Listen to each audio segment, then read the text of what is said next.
Thank you so much, the brass band, for the song. Go very quickly, sit. We all be upstanding. Tusimame wote tafadhali. For the be silent. Tukaribisha wahudumu katika ibada ya siku ya leo.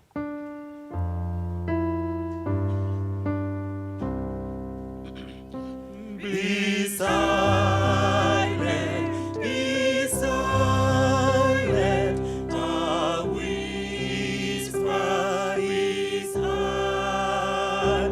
Be silent and listen, oh treasure each word. Tread softly, tread softly, the Master is He. Tread softly, He makes us draw near.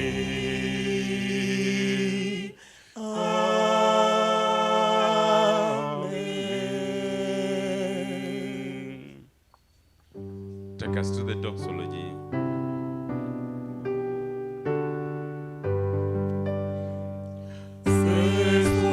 Mungu wa neema, enyi viumbe popote, wa juu pia sifuni, Baba, Mwana naye Roho.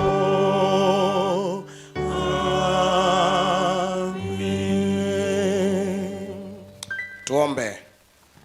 Baba na Mungu wetu, asante sana kwa ajili ya ibada ya siku ya leo. Tunakushukuru kwa sababu umetukubali na wewe mwenyewe umetualika kutano kubwa namna hii, na kwamba unalo neno la kusema, na kwamba leo ni siku nyingine ya habari njema. Baba, ninakuomba tangu sasa uanze kutuhudumia kila mmoja baada ya mwingine, na kwamba kama kuna ambaye alikuja akiwa mgonjwa, aanze kupona sasa na akaseme imekuwa heri sabato ya leo. Ikiwa kuna mtu amekuja na huzuni nyingi, amekuja na machozi analia, hao ni tumaini, ninaomba kupitia ibada ya siku ya leo, faraja iliyopotea kwa siku nyingi ianze kurejea tena. Baba, ninajua kwamba siku ya leo unataka useme nasi kwa namna ya tofauti kuliko tulivyozoea.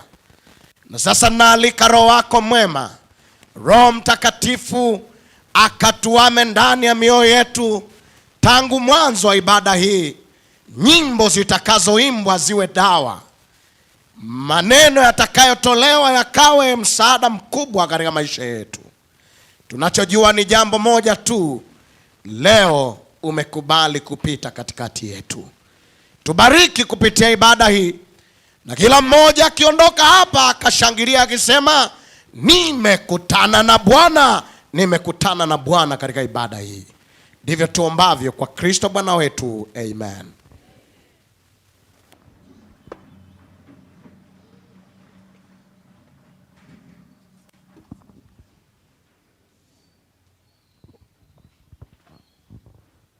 Wana na binti za mfalme na wasalimu, hamjambo?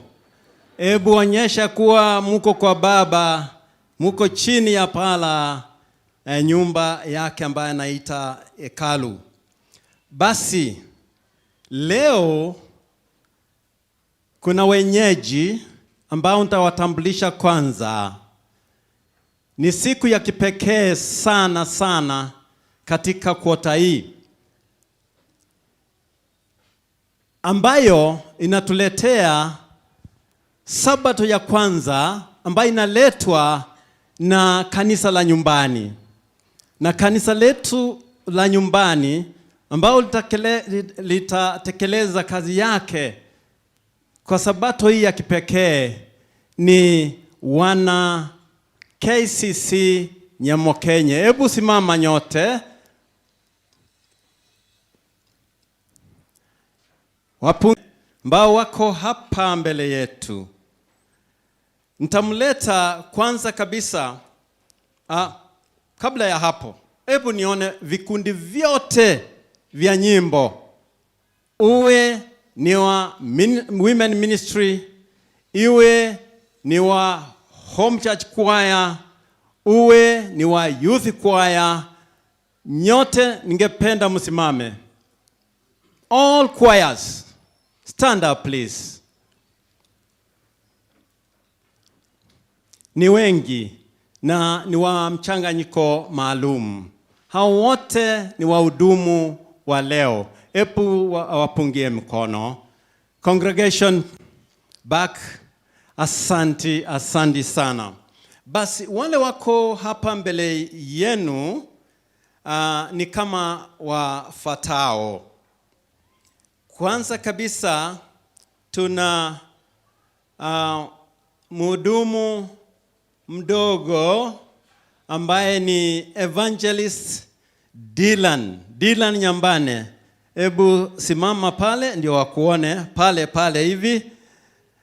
Wapungie mkono, mpungie mkirudisha salamu hizo. Ndio ataenda kutuletea hadithi ya watoto. Huyu ana wazazi. Wazazi wa Dylan, please. We are requesting also you rise up. Rise up and greet the congregation. Ndio yule na mwingine ni mwalimu wa watoto. Mpungie back please. Asante. Huyu anaitwa Kefa Nyambane ambaye ni baba mzazi wa Dylan. Asante. Mwingine atakayefuata ni mzee Reuben Matara ambaye atatuletea wimbo maalum. Mzee Matara ndio huyo wa Nyamokenye Home Church. Dylan ni wa Nyamokenye Home Church. Kisha nitawaletea tithe and offering ambaye atakuwa mhudumu Lucia Waro. Principal Lucia Waro, salimia watu wa Mungu. Asante. Basi mwingine atatuletea nyimbo za kumsifu Mungu ambaye ni Daktari Samson Moracha. Samson, simama hapo kidogo. Huyu ndiye kiongozi wa Nyamokenye Home Church. Na ndio amefanya leo shughuli hii ifanikiwe, na ikiwa itafanikiwa vema zaidi tutasema asante kwa Mungu. Asante. Mwingine basi ni elder wetu ambaye kwa leo anasimamia elder wa kwetu ambaye ni Daktari Enoch Monda, na huyu ni elder Daniel Ratemo. Salimia watu wako. Mpungie mkirudisha salamu. Asante sana elder Ratemo kwa kusimama nasi leo. Basi tuna yule ambaye atashughulikia wale wetu ambao wana uwezo tofauti nasi, naye ni Shepherdess Rachel Oruta, ni bibi wa pastor wetu Daktari Willis Oruta. Na yeye huwa anatumia signs. Wasalimie wote. Nanyi mfanye hivyo, mmesoma kitu. Asante sana madamu. Najua utafanya kazi nzuri mkiwa na kikundi kile.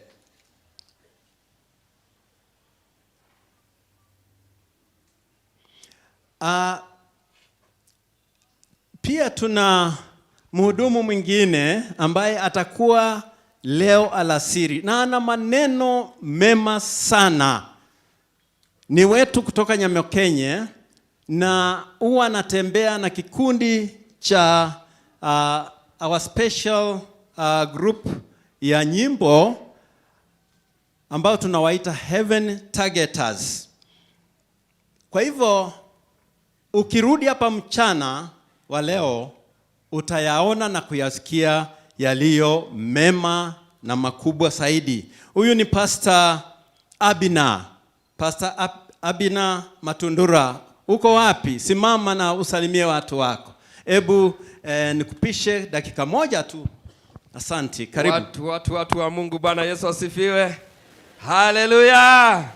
Ninajua wengi wananifuatilia katika media yetu, TV yetu ya Get the Point.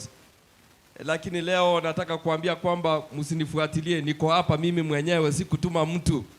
Nitakuwa hapa in the afternoon nikiwaletea family live. Lakini ninajua kwamba huenda ikawa kuna wenye watafika in the afternoon. Nataka kuombea, hebu nione wale ambao mtafika niwaombee kwenye mtakuwa, so that you rest in peace. Okay, nimeona kwamba mtakuwa hapa nyote. May God bless you. Asante sana Pastor Abina. Najua watangojea wakati huu kwa hamu. Basi kabla sijamleta mgeni wetu mkuu, hebu nichilete mimi mwenyewe. Mimi ni mmoja wa wale viongozi wa Nyamokenye Home Church.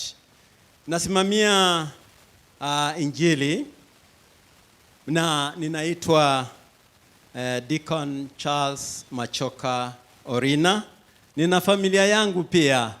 Wapi mama Helma? Helma ni Helen Machoka. Ako wapi? Na watoto wangu wote pale popote mlipo. Hata wachukuu. Mko wapi? Ndio yule. Hebu wapungie mkono. Walikuwa nafikiria ati huonekani sana. Huwa naketi chini ya mti pale kila wakati na wachukuu. Basi sasa mgeni wetu wa siku, labda wengi hamjawahi kukutana naye, lakini labda mmekutana naye katika mtandao wa YouTube. Anaitwa Pastor Fadhili Lubua. Pastor Lubua ni medical doctor. Na mtashangaa kuwa, je, medical doctor amefanyaje akafika hapa? Yeye ni anasomea Injili na hivi karibuni atakuwa pastor kamili. Kwa sasa anaendesha kazi ya Mungu kupitia Injili. Leo tumefanikiwa kuwa naye. Pastor ni kiongozi kaimu mkuu wa medical services na masomo pale chuo cha Arusha mjini. Na zaidi ya hapo, hichi chuo ni cha Kiadventista. Mnasemaje? Amen. Kwa hivyo pastor, hata watoto wetu wakisikia chuo kama hicho na wanapenda Tanzania, vyuo vya Tanzania sana, watafurahia kuungana na chuo hicho. Pia pastor ni baba wa boma yake. Ameoa, ana bibi, na labda atatuambia kama mtoto hivi karibuni atakuja, lakini hayo ni ya Mungu. Basi sasa tukishamaliza hiyo, tutaenda moja kwa moja na mpangilio huu wa church program in the Define Hour, bila kutangaza ama bila kusimamisha chochote. Karibu.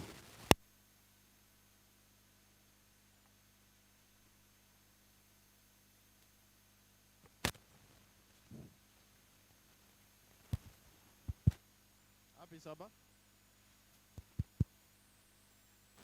Happy Sabbath. Let us turn to the book of Job 22. Job 22, verse 21. The book of Job 22, verse 21. I read. Poleni sana. Kuna kikundi kimoja tulisahau cha Nyamokenye Home Church, na ni wanafunzi wetu wa Kisii University Brass Band wakiongozwa na Daktari Ongaga. Ikiwa mtawaona, mtawasikia, basi mjue ni part of our Nyamokenye Home Church. Tumetoka mbali nao katika mambo tofauti ya kiroho. I read the book of Job 22 verse 21. It says, submit to God and be at peace with him. In this way, prosperity will come to you. I repeat, submit to God and be at peace with him. In this way, prosperity will come to you. I read in Kiswahili, Ayubu 22 fungu la 21 inasema, mjue sana Mungu ili uwe na amani, ndivyo mema yatakavyo kufuata. Mjue sana Mungu ili uwe na amani, ndivyo mema yatakavyo kufuata. Mbarikiwe. Tutafungua vitabu vyetu vya nyimbo nambari 54, namba 54, na zote tusimame tukiongozwa na choristers. Namba 54. Song 54. Nataka mjue Yesu katika nyimbo zetu za Kiswahili. More about Jesus. Song number 525 from Church Hymnal.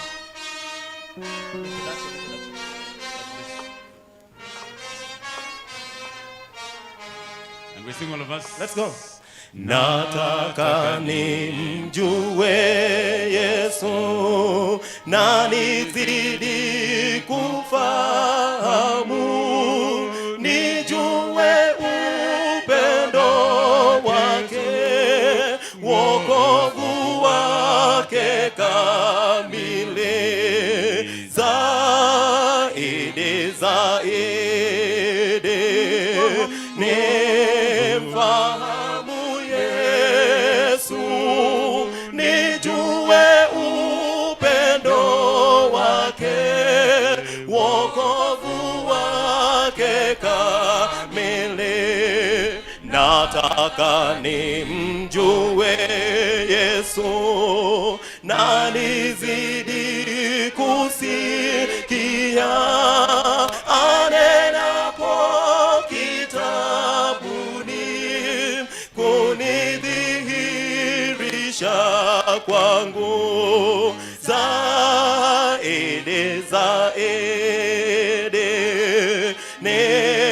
nimfahamu Yesu, nijue upendo wake, wokovu wake kamili. Nataka tena zaidi daima kupambanua mapenzi yake, nifanye yale yanayompendeza zaidi nimfahamu Yesu, nijue upendo wake, wokovu wake kamili. Nataka nikae naye kwa mazungumzo matamu, nizidi kuwaonyesha wengine wokovu wake zaidi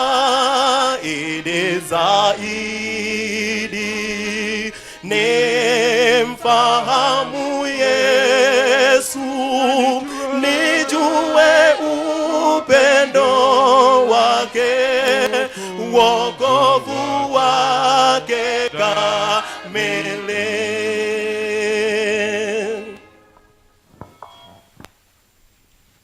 Hebu na tufumbe macho kwa maombi.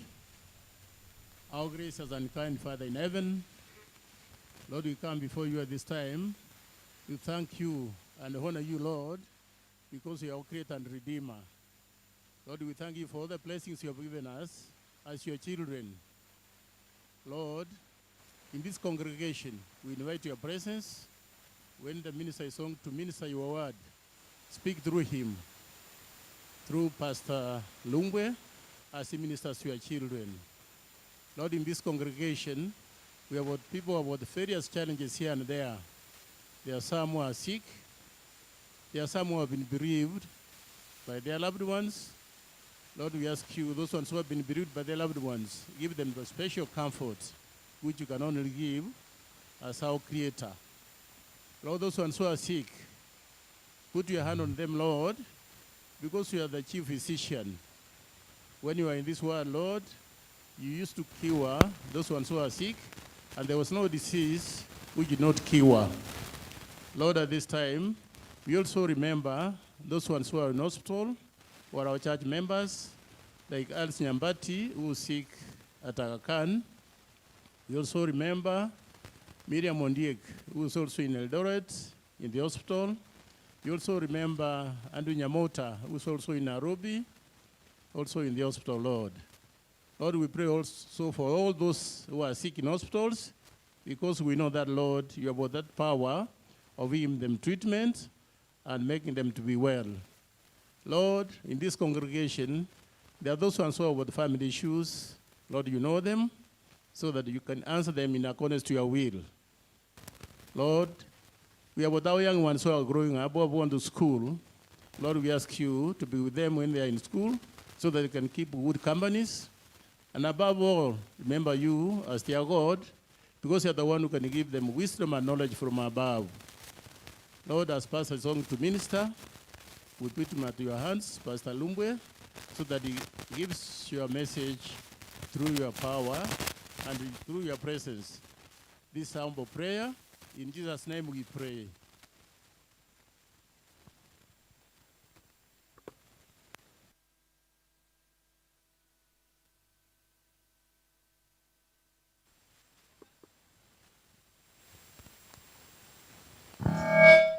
Wakati huu mwema ni wa kumtolea Mungu zaka na sadaka. Na kabla hatujaanza kutoa, hebu na tupate himizo la neno la Bwana kutoka kitabu cha Mithali 3 mstari wa 9. Proverbs chapter 3 verse 9 and 10. Linasema, mheshimu Bwana kwa mali yako na kwa malimbuko ya mazao yako yote, ndipo ghala zako zitakapojazwa kwa wingi na mashinikizo yako yatafurika divai mpya. Tunahimizwa kwamba ni vizuri kumheshimu Mungu na yale ambayo ametupatia. Tunajua kwamba tumepatiwa riziki mbalimbali jinsi ya kujipatia, mashambani, biashara, na wengine wameajiriwa.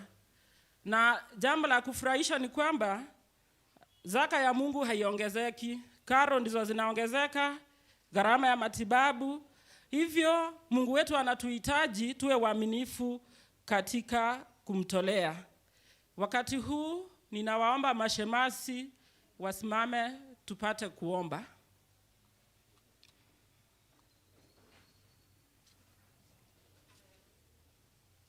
Tuombe.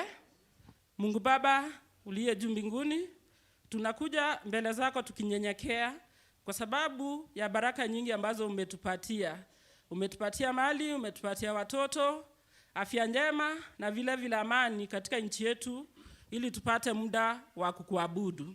Wakati huu wa kukutolea kilicho chako, tunakuomba kwamba uguse kila mmoja wetu tupate kukutolea. Vile vile mahali ambapo pesa hizo zinaenda kufanya kazi, tunaomba kwamba kazi yako ifanikiwe, ili kazi ya kuhubiri ishe tupate kwenda nyumbani. Tumeyaomba hayo machache kupitia kwa jina la Yesu aliye mkombozi wetu. Wakati huu amo kwaya. Amo mtaacha kidogo. We are doing, sorry for that, we are doing song number 309, I Surrender All, and then Heaven Targeter, please just come forward. Just be here as we sing 309. After that, we'll tell you which choir is coming next.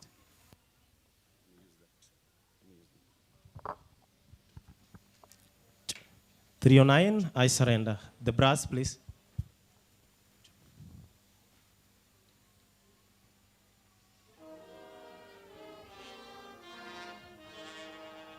Every single verse. All to Jesus I surrender, all to Him I freely give. I will never love and trust Him, in His presence daily live. I surrender all, I surrender all to Thee, my blessed Savior. I surrender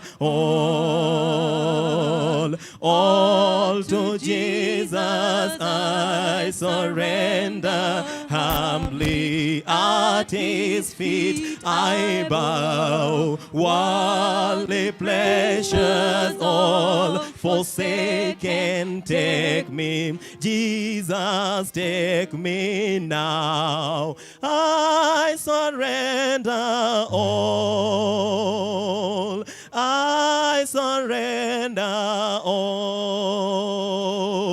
all to Thee, my blessed Savior. I surrender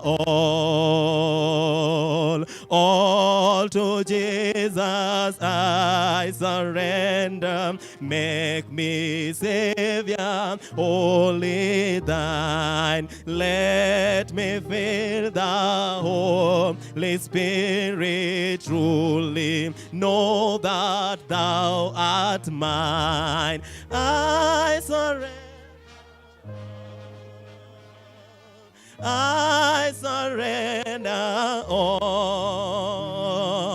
all to Thee, my blessed Savior. I surrender all. Thank you.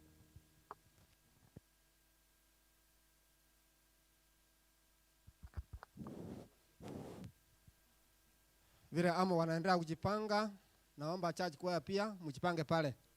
Church choir mjipange pale. Ama wakitoka muingie. Church choir for special song.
tochige emechando tomenyeso tomene botambe.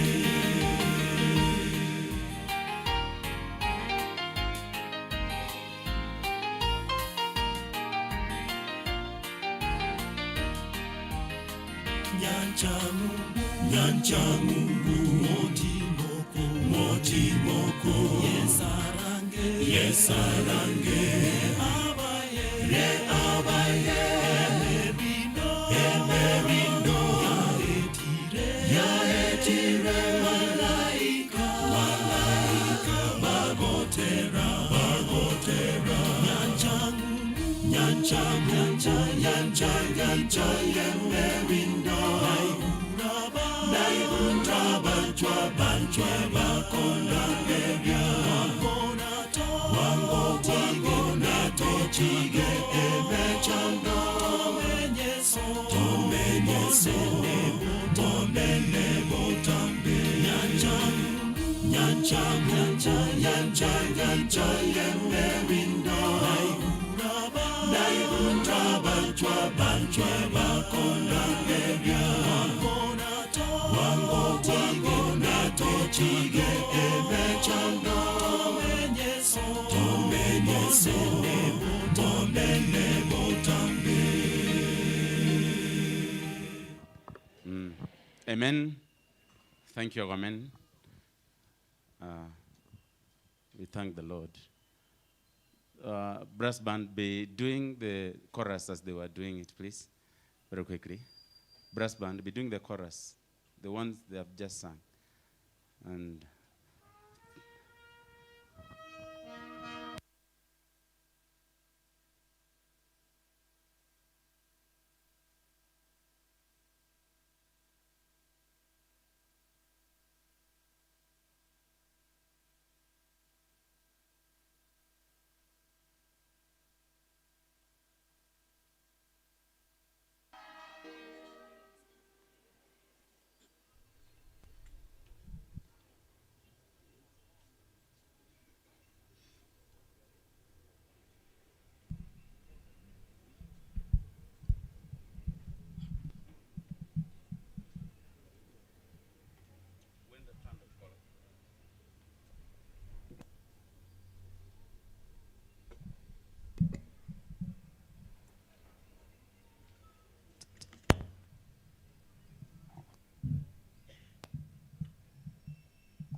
Let's pray. Oh God, thank you for this day. Bless us as you help us. Guide us as we finish. In Jesus' name I pray. Amen.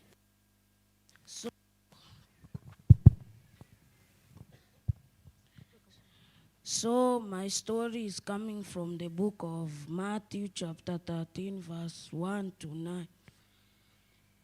So the story starts, there was a farmer who was going to plant seeds. On his way, some seeds fell on the ground. The birds came and ate them. So the first seeds represent that some Christians, when they hear the word of God, they forget immediately. The second seeds fell on a rocky ground. This shows that when some Christians, when they hear the word of God, they forget after some times. The third seeds fell between the weeds and thorns. When they grew up, they were choked and died. So the weeds are the things which are in the world. So they represent like some Christians, when they hear the word of God, they forget, they care more about the things which are in the world like car, and they end up forgetting the word of God. The fourth seeds fell on a good soil. So when they grew up well and produced fruits. So let's be like the good soil. Say amen. Okay, let's pray.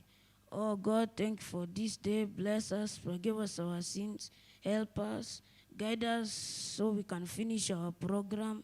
As I pray, amen.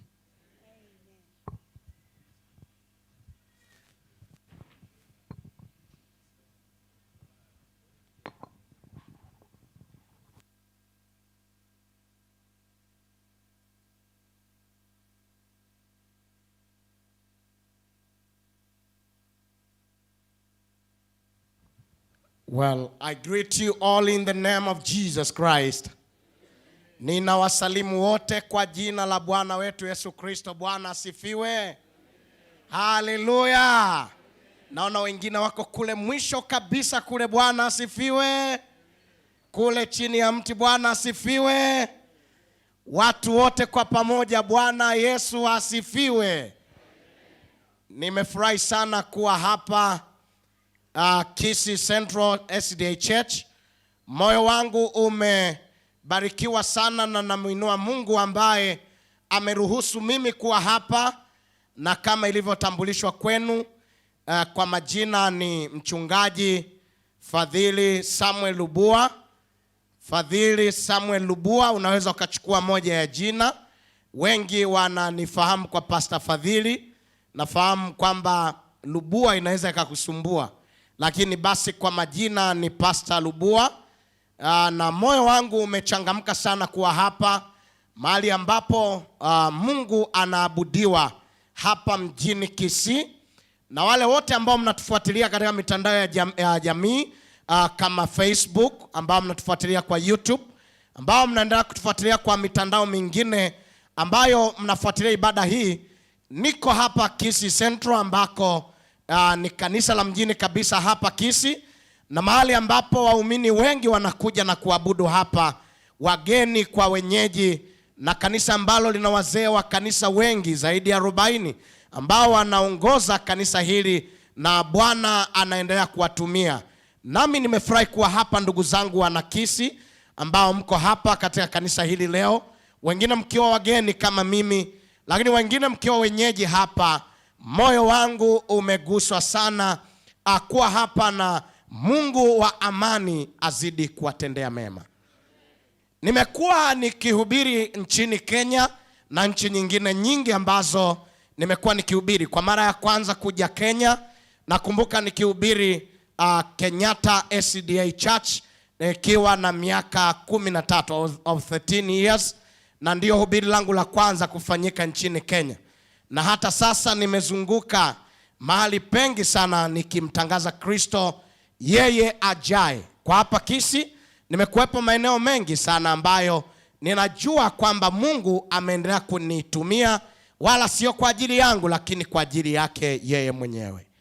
Nakumbuka mkutano wetu wa mwisho ambao tumekuwa tukifanya, na kama mmeweza kufuatilia, wale ambao mnaingia kwenye mitandao ya jamii, mtagundua kwamba mahali pengi ambako anakuwepo mtumishi wa Mungu mwinjilisti na mchungaji Japhet Magot anapohubiri, nami ninakuwa hapo.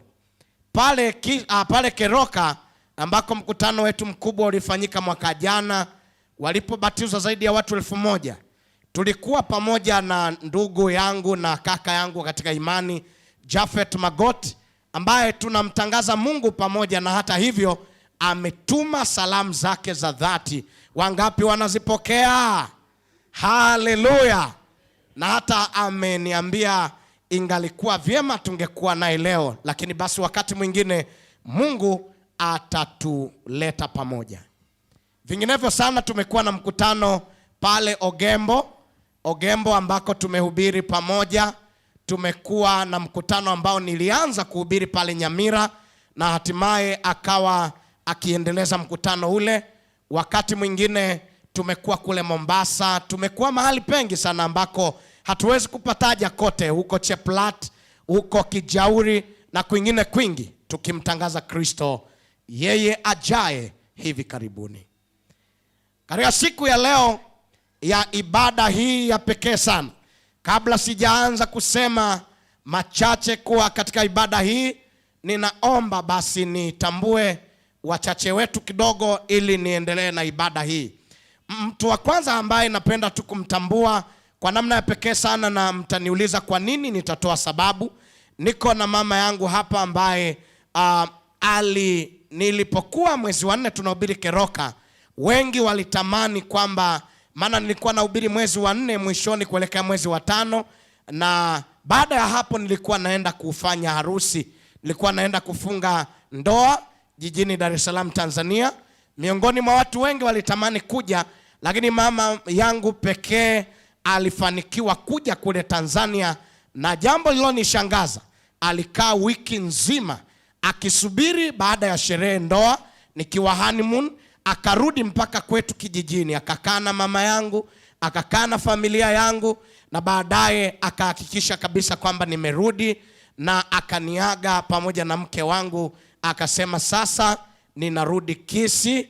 Na kwa kweli alitupatia zawadi, alitutendea mema, na ndipo nilipojua kwamba kutoa sio lazima uwe na vingi. Moyo wako ukijengwa kutoa, unaweza ukafanya jambo la tofauti na kila mmoja akashangaa.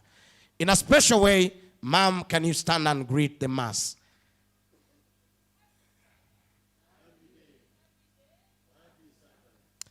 Ninajisikia sana furaha. Ninafikiri wakati mwingine tutapata muda atawasalimu na kuambia mengine mengi, lakini basi alinitia moyo na kugusa sana moyo wangu kuja Tanzania, na alikuja kwa gharama kubwa tu, maana alichukua flight akasema lazima nije nishuhudie kwamba unafanya harusi na kufurahi kwamba wewe ni kijana wangu, na Mungu ambariki sana mama. We are together and may the Lord bless you. Basi katika siku ya leo tumefanikiwa au tumebarikiwa pia kuendelea kuwa na mtumishi wa Mungu Honorable Monda, the deputy governor, ambaye yuko hapa na mke wake. Nakumbuka mama akija pale Keroka na tukiomba pamoja katika mkutano ule. Karibuni sana, mtu salimu angalau kwa wave katika mkutano huu. Mungu awabariki sana. Mbali na kuwa viongozi wa serikali hii ya Kenya, lakini basi tunatambua mchango wao mkubwa katika kuifanya kazi ya Mungu, na tunataka kuhakikisheni ya kwamba Mungu anaheshimu vile mnavyoshiriki kufanyika kuwa baraka, na Mungu wetu wa amani azidi kuwatendea mema. Kama ilivyosemwa, ninatokea chuo kikuu cha Arusha University, mahali ambapo ndio chuo pekee cha Waadventista wa Sabato. Wachungaji wengi ndani ya Kenya, Kongo, Burundi, Rwanda, East Central Africa wanakuja na kusoma chuo kikuu cha Arusha, mahali ambapo nami pia ninafanya masomo yangu ya mwisho ya uchungaji ya theolojia, lakini pia nikiwa pale nikihusika pia kuona namna ambavyo kupitia utaalamu, yani profession ya kuwa daktari ambayo Mungu amenipatia mimi, kwangu naiona kama zawadi, na najisikia kuwahudumia watu wa Mungu kama sehemu ya huduma yangu kwa Yesu. Jamani, Bwana asifiwe. Na wewe pia katika profession yako unaweza ukafikiri kumhudumia mtu mwingine kwa uzuri na akabarikiwa, na sio wakati wote utapewa fedha. Wakati mwingine mwambie Bwana, naitumia taaluma yangu kama msaada kwa mtu mwingine. So niko pale mbali na kusoma, lakini nilipewa sehemu hiyo kuangalia na kuhakikisha kwamba watu wa Mungu wanatibiwa vizuri na tunaendelea kubarikiwa. Kama ambavyo nimesema, nimezunguka sehemu nyingi, lakini nikiri kwamba jambo hili lilotokea hapa kwenu katika kanisa la Kisii Central, niseme kwamba ni jambo la tofauti, na niombe kuli appreciate, na kwamba kwa namna ya pekee ambayo mmeifanya kwa namna ya tofauti sana, ya kwamba mmekuwa na home churches na mmegundua kwamba hapa ni mjini, na mkajua kwamba mwezi mkafanya mambo kwa jumuiya kubwa kiasi hiki. Nipongeze uongozi wa kanisa, nipongeze sana wazee wa makanisa ambao mlikaa pamoja na baraza na kuona kwamba mnatakiwa kufanya juhudi za kuanzisha makanisa ya nyumbani. Makanisa ya nyumbani yatamaliza kazi kwa wepesi na karama za wengi zitajulikana sana. Na hata hivyo nimpongeze mchungaji George Morara ambaye hayuko hapa, ambaye ndiye ameweza kuidhinisha mikutano hiyo ya kukutana katika makanisa ya nyumbani, pamoja na viongozi wazee wa makanisa wote mlioko hapa na wajumbe wa church board na washiriki wote kukubali kwamba muwe na makanisa ya nyumbani, mahali ambapo kwaya nyingi zinaweza kuanzishwa, mahali ambapo mnaweza kufanya mikutano ya injili kama makanisa ya nyumbani, mahali ambapo karama za wengi ambazo haziwezi kuonekana katika jumuiya hii mnaweza kuzivumbua na kuzibaini katika makanisa yale ya nyumbani. Mungu awabariki sana kwa njozi hii njema. Nami nimeguswa sana kwa miongoni mwa mhudumu wa kwanza kabisa katika ibada za makanisa ya nyumbani. Ibada za makanisa ya nyumbani ambazo zinaletwa katika kanisa hili la Waadventista wa Sabato Kisii Central. Hata wale ambao mnatufuatilia katika mitandao ya jamii. Kanisa hili kama ambavyo nimesema ni kubwa na watu wake ni wengi. Hivyo wameona ili kuweka uhai wa mshiriki mmoja mmoja na kwamba kila mmoja awe ana participate na kuwatambua watu kutokea nyumbani, wameweka utaratibu wa angalau kwa Sabato kadhaa kila kanisa la nyumbani lilete huduma na kulibariki kanisa. Mimi nimeguswa na huduma hii na najua kwamba wengi mnafuatilia na mchukue jambo hili na pengine mkaliweka katika makanisa yenu na litawabariki sana. Ndugu wana Kisii Central, mnaweza msijue kwamba mnafuatiliwa na watu wengi kiasi gani, lakini mimi mwenyewe ni mdau wa wanaofuatilia ibada ambao zinaendelea hapa Kisii Central. Kwa hiyo unapopewa nafasi ya kuzungumza hapa, ujue kwamba unabariki watu wengi sana duniani. Jamani, Bwana asifiwe. Hata mama Eliza yule mchungaji aliwahi kutoa statement hapa akizungumzia kuhusu mambo ya ushoga. Alizungumzia habari ya wanawake, namna ambavyo wanaweza kujali wachungaji kwa pulpit na elders, lakini wasije wakajali huduma za waume zao nyumbani. Na utashangaa ujumbe huo ulitoka hapa, lakini umefuatiliwa na watu zaidi ya 1,000,000 mpaka sasa. More than 1 million. Mkutano wa watu 1,000,000 hauwezi kukaa hapa, lakini mnafuatiliwa na watu wengi. Niwapongeze Get the Point ambao mnafanya mambo haya kufika mbali, na Mungu awabariki sana Mr. Joseph na timu yako. Mungu awabariki sana. Leo kama ambavyo nimesema, wasikilizaji na wafuatiliaji wa ibada hizi, kwamba kuna makanisa ya nyumbani yanayosimamia ibada hizi. Nami nimealikwa kanisa la Kisii Central kupitia kanisa la nyumbani ambalo linajulikana kama Nyamokenye Home Church.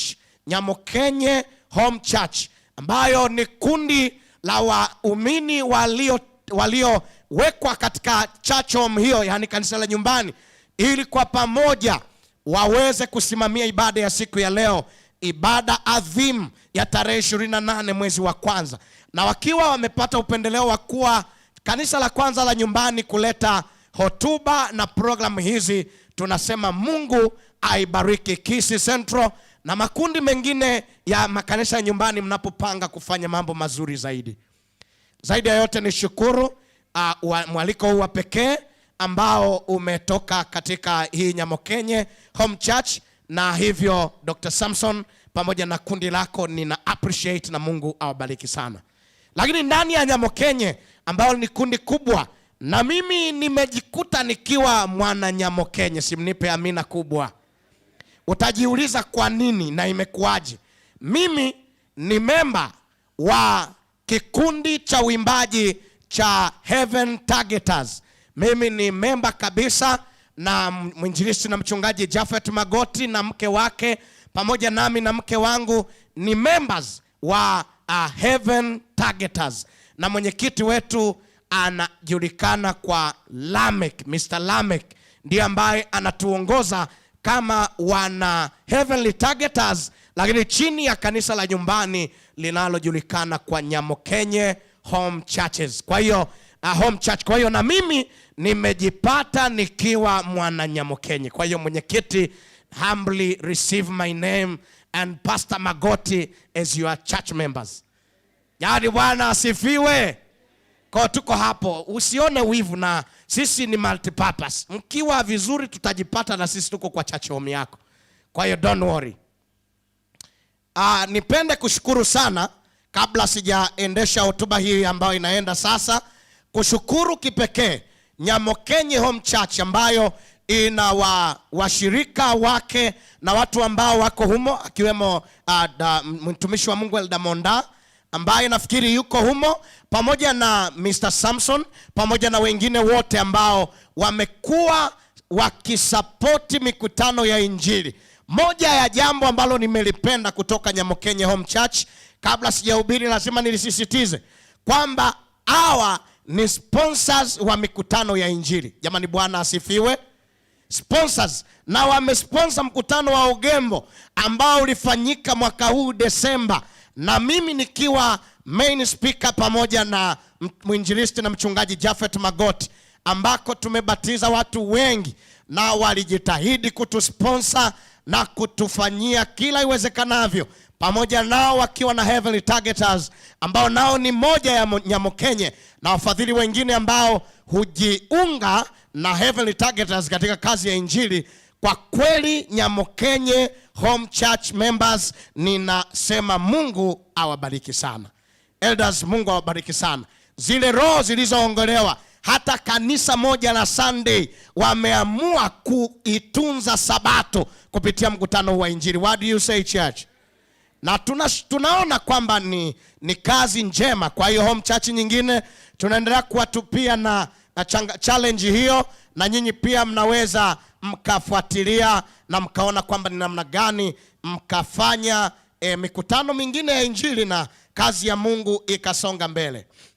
Ninapoenda katika ibada ya leo, Mr. Mackenzie ambaye tu ni moja ya Heavenly Targeters, napenda sana anavyohubiri na Kiswahili chake. Atatusomea pamoja nami katika kitabu cha Yohana 5.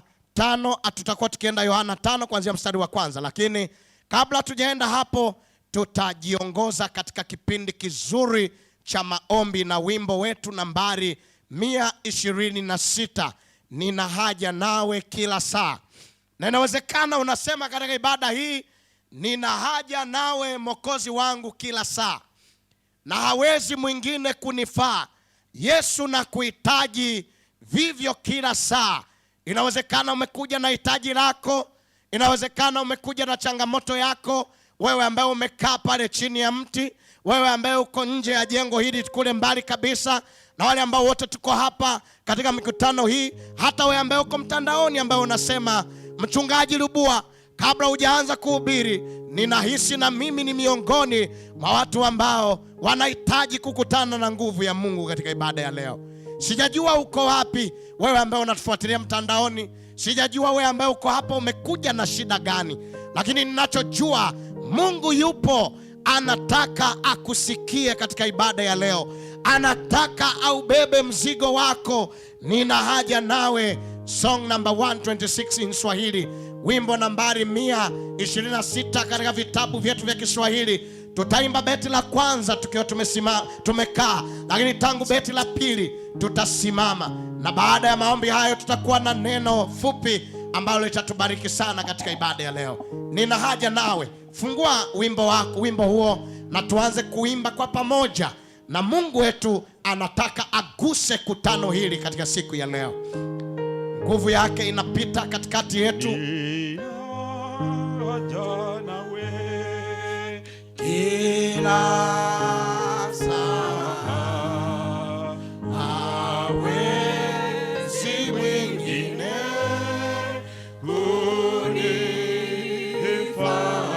kunifaa. Yesu nakuhitaji hivyo kila saa, niwezeshe Mwokozi.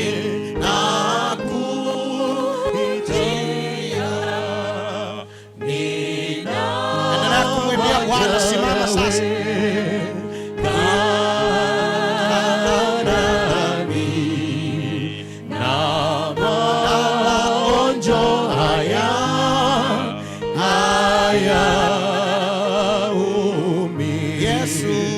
Yesu nakuhitaji vivyo kila saa, niwezeshe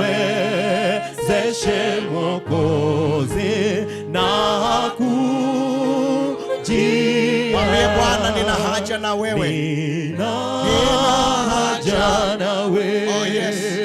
Kila hali maisha ni bure, Bwana wangu. kibali. Yesu, Yesu, tunakuhitaji katika ibada hii. Hivyo kila saa tuwezeshe Bwana, tuwezeshe Bwana, tuwezeshe Mwokozi na kujia. Nina haja nawe, nifundishe na ahadi zako zifikishe. Yesu, nakuhitaji vivyo kila saa, niwezeshe Mwokozi na kujia.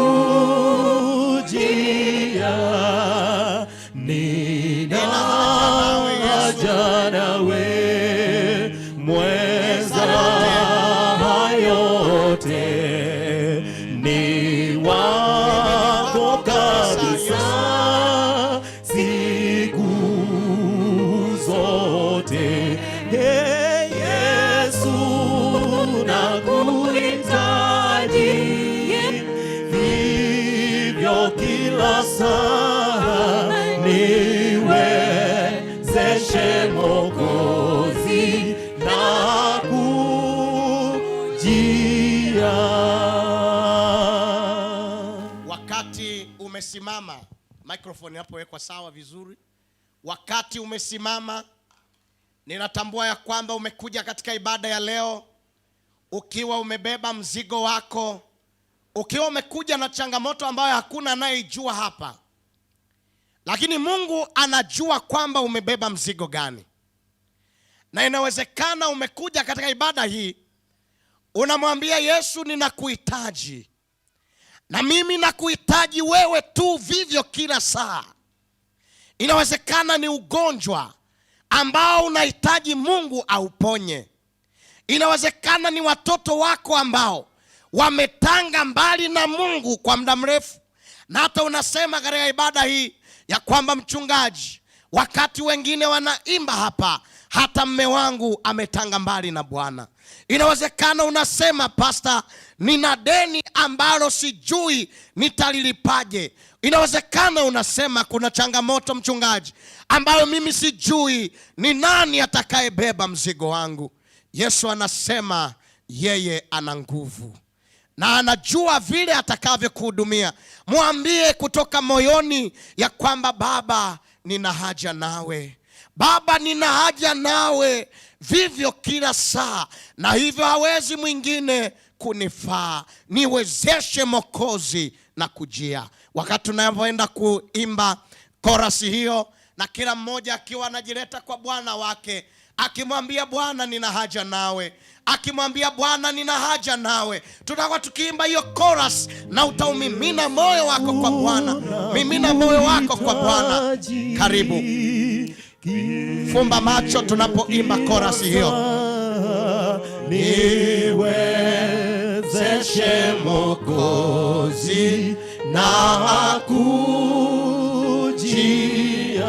Yesu, Yesu, inua sauti yako kwa Bwana.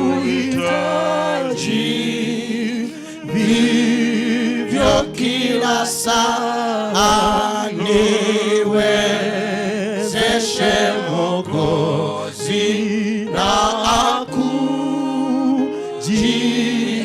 Yesu, Yesu, mwambie Yesu, ninakuhitaji vivyo kila saa, vivyo kila saa, niwezeshe Mwokozi na kujia. Ninatoa dakika hii moja, kila mmoja amwambie Bwana angetaka kitu gani. In this 1 minute, please, may you pray and tell God what you want. Mwambie kitu gani unahitaji akufanyie katika ibada ya leo. Endelea kuomba kwa imani. Endelea kuomba kwa imani. Mimina changamoto yako kwa Bwana. Mwambie kila unachotaka katika ibada ya leo. Na yeye ni mwaminifu, atakutendea, mtoto wa Mungu.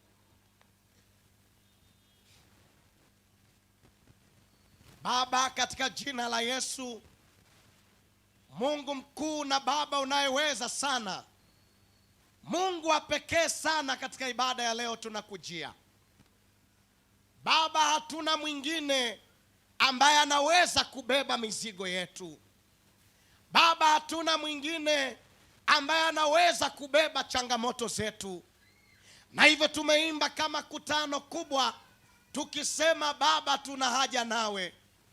Tuna haja nawe vivyo kila saa, na hawezi mwingine kutufaa. Baba, kuna mama ameimba anasema ana haja na wewe kwenye ndoa yake. Ana haja na wewe kwa watoto wake. Ana haja na wewe katika ugonjwa wake. Kuna baba ameimba hapa anasema ana haja na wewe. Ana haja na wewe katika maisha ya ndoa yake. Ana haja na wewe katika kazi yake. Ana haja na wewe katika maisha ya watoto wake. Baba, kuna watu wamekuja katika ibada ya leo, wamebeba changamoto zao, wamebeba mizigo yao, na kila mmoja anasema, Baba, nina haja nawe. Baba, nina haja nawe. Wako mabinti wamekuja katika ibada ya leo, wanasema, Mungu wetu, tuna haja nawe. Unapowazuru wengine ambao wanaolewa, na sisi Bwana utupatie mabwana wa kutuoa.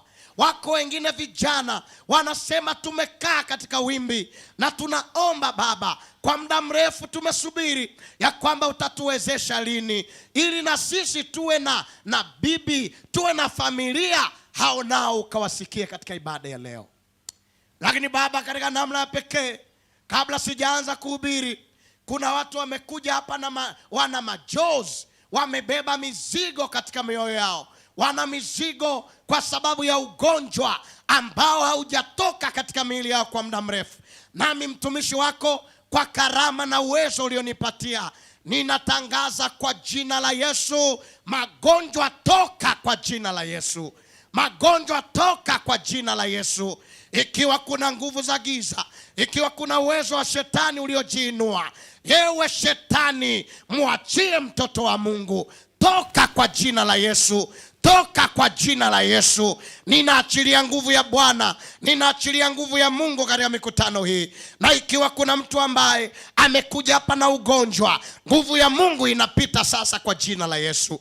Ikiwa kuna mtu amekuja hapa na ugonjwa, power of Jesus Christ, the power of living Father Lord, nguvu ya Mungu inapita katikati yetu. Magonjwa yote yapone kwa jina la Yesu.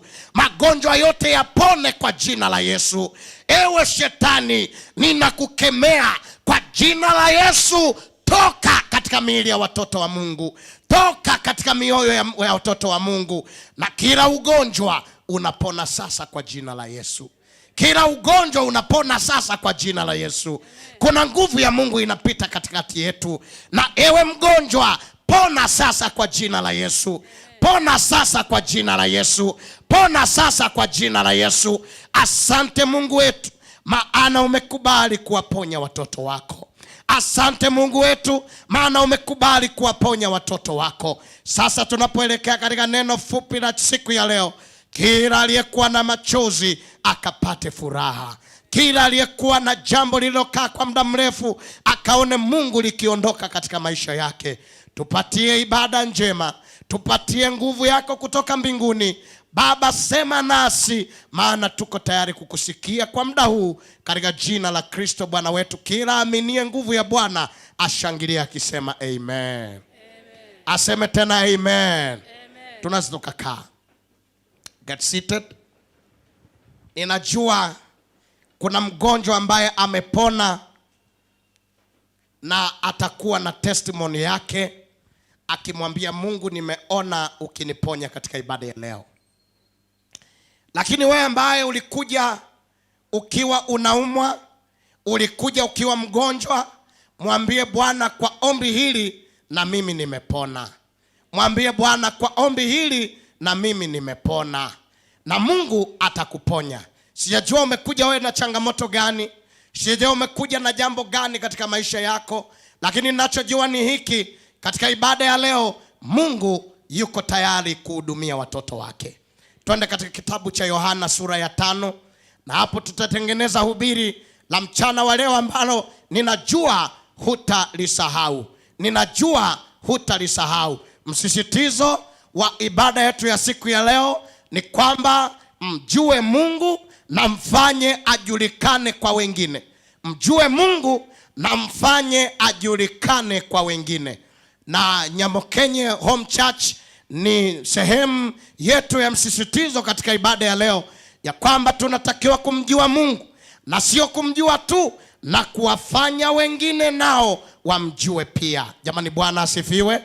Na hivyo ni kwa njia ya uimbaji, ni kwa njia ya karama za mahubiri, ni kwa njia mbalimbali tutamjua Mungu kupitia neno lake, tutamjua kadiri ya tunavyomuomba. Lakini sisi Wananyamokenye tunasema tumjue sana Mungu, na tukisha mjua tupate nguvu ya kuwafanya wengine pia wamjue. Jamani, Bwana asifiwe. Haleluya. Wangapi wameelewa msisitizo wa Nyamokenye siku ya leo? Haleluya. Kama umetupata kidogo, hebu punga mkono vizuri, uache wivu, waombee Nyamokenye baraka. Haleluya. Mjue sana Mungu na mfanye ajulikane kwa wengine. Lakini basi kutokea hapo nina somo la pekee sana ambalo litakuwa likihitimishwa na kitabu cha Ayubu 22:21, na kichwa chetu cha somo ya siku ya leo kinasema kuna mtu huja mbele yangu. Hebu mwambie jirani yako, kuna mtu huja mbele yangu. Hebu mwambie tena, kuna mtu huja mbele yangu. Msomaji wetu kanyaga, twende sasa Yohana sura ya 5, naomba usome pamoja nasi. Biblia takatifu inasema, baada ya hayo palikuwa na siku kuu ya Wayahudi. Naye Yesu akakuwa kwenda Yerusalemu. Endelea. Na huko Yerusalemu, hiyo ni Yohana 5. Yohana 5, endelea. Yohana 5 niko mstari wa 2. Endelea. Biblia takatifu inasema, na huko Yerusalemu, penye mlango wa kondoo, palikuwa na mlango wa kondoo, pana birika. Na palikuwa pia na birika itwayo kwa Kiebrania, hiyo birika kwa Kiebrania inaitwa Bethshadha. Nayo ina matao 5. Kwa Kiingereza hiyo birika unaweza kaita Bethsaida. Inaweza kukusaidia kwa urahisi. Aya, twende mbele. Ndani ya hayo jamii kubwa ya wagonjwa walikuwa wamelala. Hapo kwenye hiyo birika kulikuwa na jamii ya wagonjwa, na birika ambalo la Bethsaida linaweza kufananishwa na kisima hiki cha ubatizo ambacho kiko hapa, na katika pembezoni, yani kuzunguka katika hiyo birika ya Bethsaida palikuwa na wagonjwa wamezunguka hapo. Tuendelee msomaji. Biblia inaendelea kusema vipofu, palikuwa na vipofu, palikuwa na viwete, nao waliopooza, na kulikuwa na wengine wamepooza, wakingoja maji yachemke. Wanangoja maji yachemke. Kwa maana kuna wakati ambapo malaika hushuka, ambako malaika anashuka akaingia katika ile birika, na akishuka anaingia kwenye hilo birika akayatibua maji, na akatibua maji.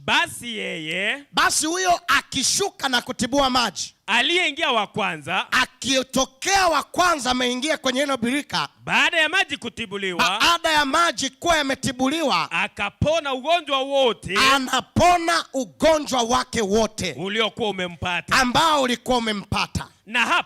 Na hapa palikuwa na mtu katikati ya hao wagonjwa, palikuwa na mgonjwa mmoja ambaye ni mtu huyu ambaye amekuwa hawezi kwa muda wa miaka 38. Miaka 38, 38 years. Sawa. Yesu alipomuona, huyu amelala, naye akijua ya kuwa amekuwa hali hiyo, amekuwa kwenye hiyo hali siku nyingi, kwa siku nyingi, alimwambia wataka kuwa mzima? Yule mgonjwa akamjibu, Bwana, mimi sina mtu wa kunitia birikani. Maji yanapotibuliwa. Ila wakati ninapokuja mimi, yani maji yakitibuliwa nikija mimi, mtu mwingine hushuka mbele yangu. Mtu mwingine anakuja mbele yangu. Yesu akamwambia, simama. Jitwike godoro lako uende. Mara yule mtu akawa mzima. Akajitwika godoro lake. Akaenda. Nayo ilikuwa ni sabato siku hiyo. Jamani, Bwana asifiwe sana. Sasa unaweza ukafunga Biblia yako. Funga Biblia yako. Unifuatilie. Hebu tuombe kidogo. Baba, nipatie dakika hizi chache pamoja na watoto wako katika hubiri ninalosema kuna mtu anakuja mbele yangu.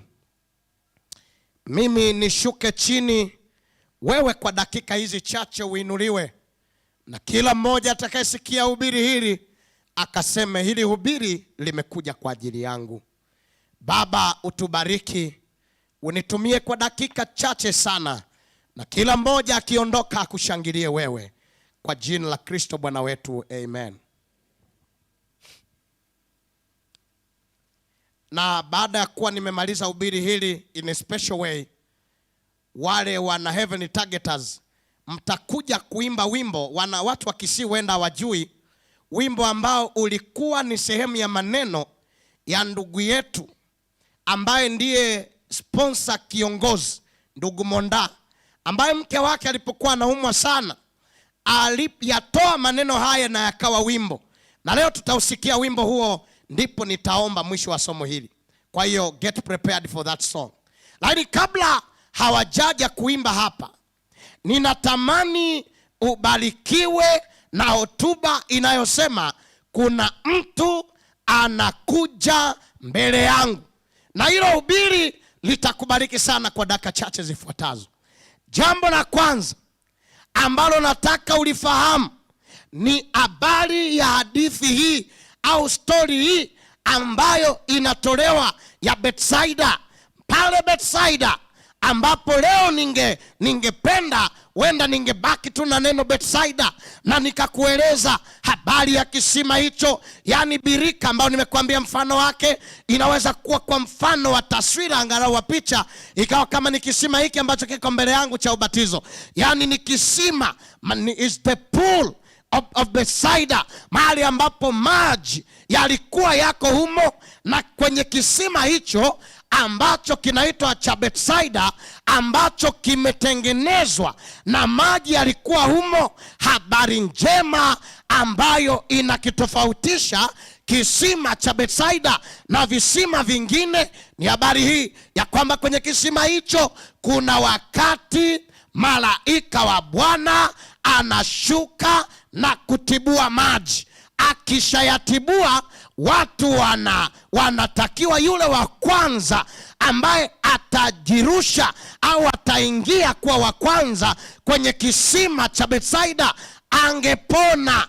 Yani angekuwa mzima, yani kama ni mgonjwa, kama ni kipofu angeona, kama ni kiziwi angesikia, kama na ugonjwa wa ukoma angetakasika. Changamoto yote ile, kama angekuja kwenye kisima au kwenye pool of Bethsaida na akajiweka wa kwanza angepona. Ninayo habari njema kwa watu wa Kisii katika ibada ya leo. Katika ibada ya siku ya leo Kisii Central, ninayo habari njema. Kanisa la Bwana ni zaidi ya kisima cha Bethsaida, ni zaidi ya kisima hicho. Na yule ambaye atakuwa wa kwanza katika ibada ya leo akimwambia Bwana, ninataka unataka kupona, nina habari njema. Maji yameshatibuliwa kwa nyimbo na sadaka zetu. Maji yameshatibuliwa kwa maombi tuliyofanya. Maji yanaendelea kutibuliwa kwa ubiri la siku ya leo. Ambaye ataamini katika kisima hichi ambacho ni kanisa la Bwana, nina habari njema, uponyaji wake ni hakika. Kanisa la Mungu linaweza kufanana na hii pool of Bethsaida, yani kama kisima hiki ambacho kilikuwa pale Bethsaida, ambacho watu walikuwa wanaingia, na wake wa kwanza kuingia ambaye alikuwa anaenda akiwa na changamoto yoyote, habari njema ni hii, angepona. Nini ninachotaka kukwambia wewe ambaye umekuja katika ibada ya leo, inawezekana tuko wengi namna hii, na kila mmoja amekuja, akina mama wapo, akina baba wapo, wazee wapo, vijana wapo, lakini mwambie Bwana kwa imani katika ibada ya leo, mimi ninakuja mbele zako kama nilivyo, tena wa kwanza, na ninajileta kama nilivyo. Baba, nitwae hivi nilivyo. Ukiwa wa kwanza kwa imani, Mungu atakupokea. Yani Mungu atakupokea. Sasa habari hii inatuambia ya kwamba katika hii pool of Bethsaida, yani katika eneo la kisima hiki, wagonjwa walikuwa wako wengi. Biblia inasema walikuweko vipofu, walikuwako viwete, walikuweko waliopooza, walikuweko wenye machangamoto ya mbalimbali.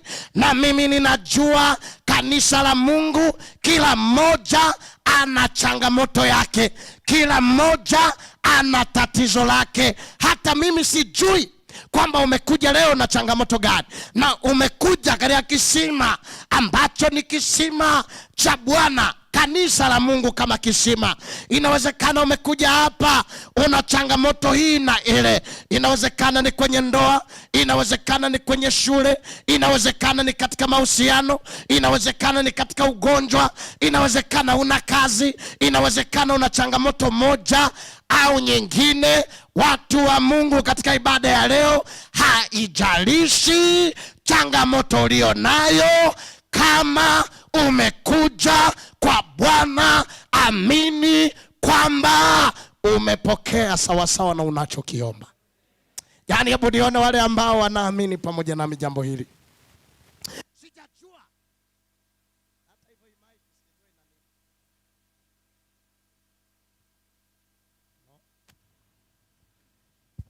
Hello? Na sijajua ya kwamba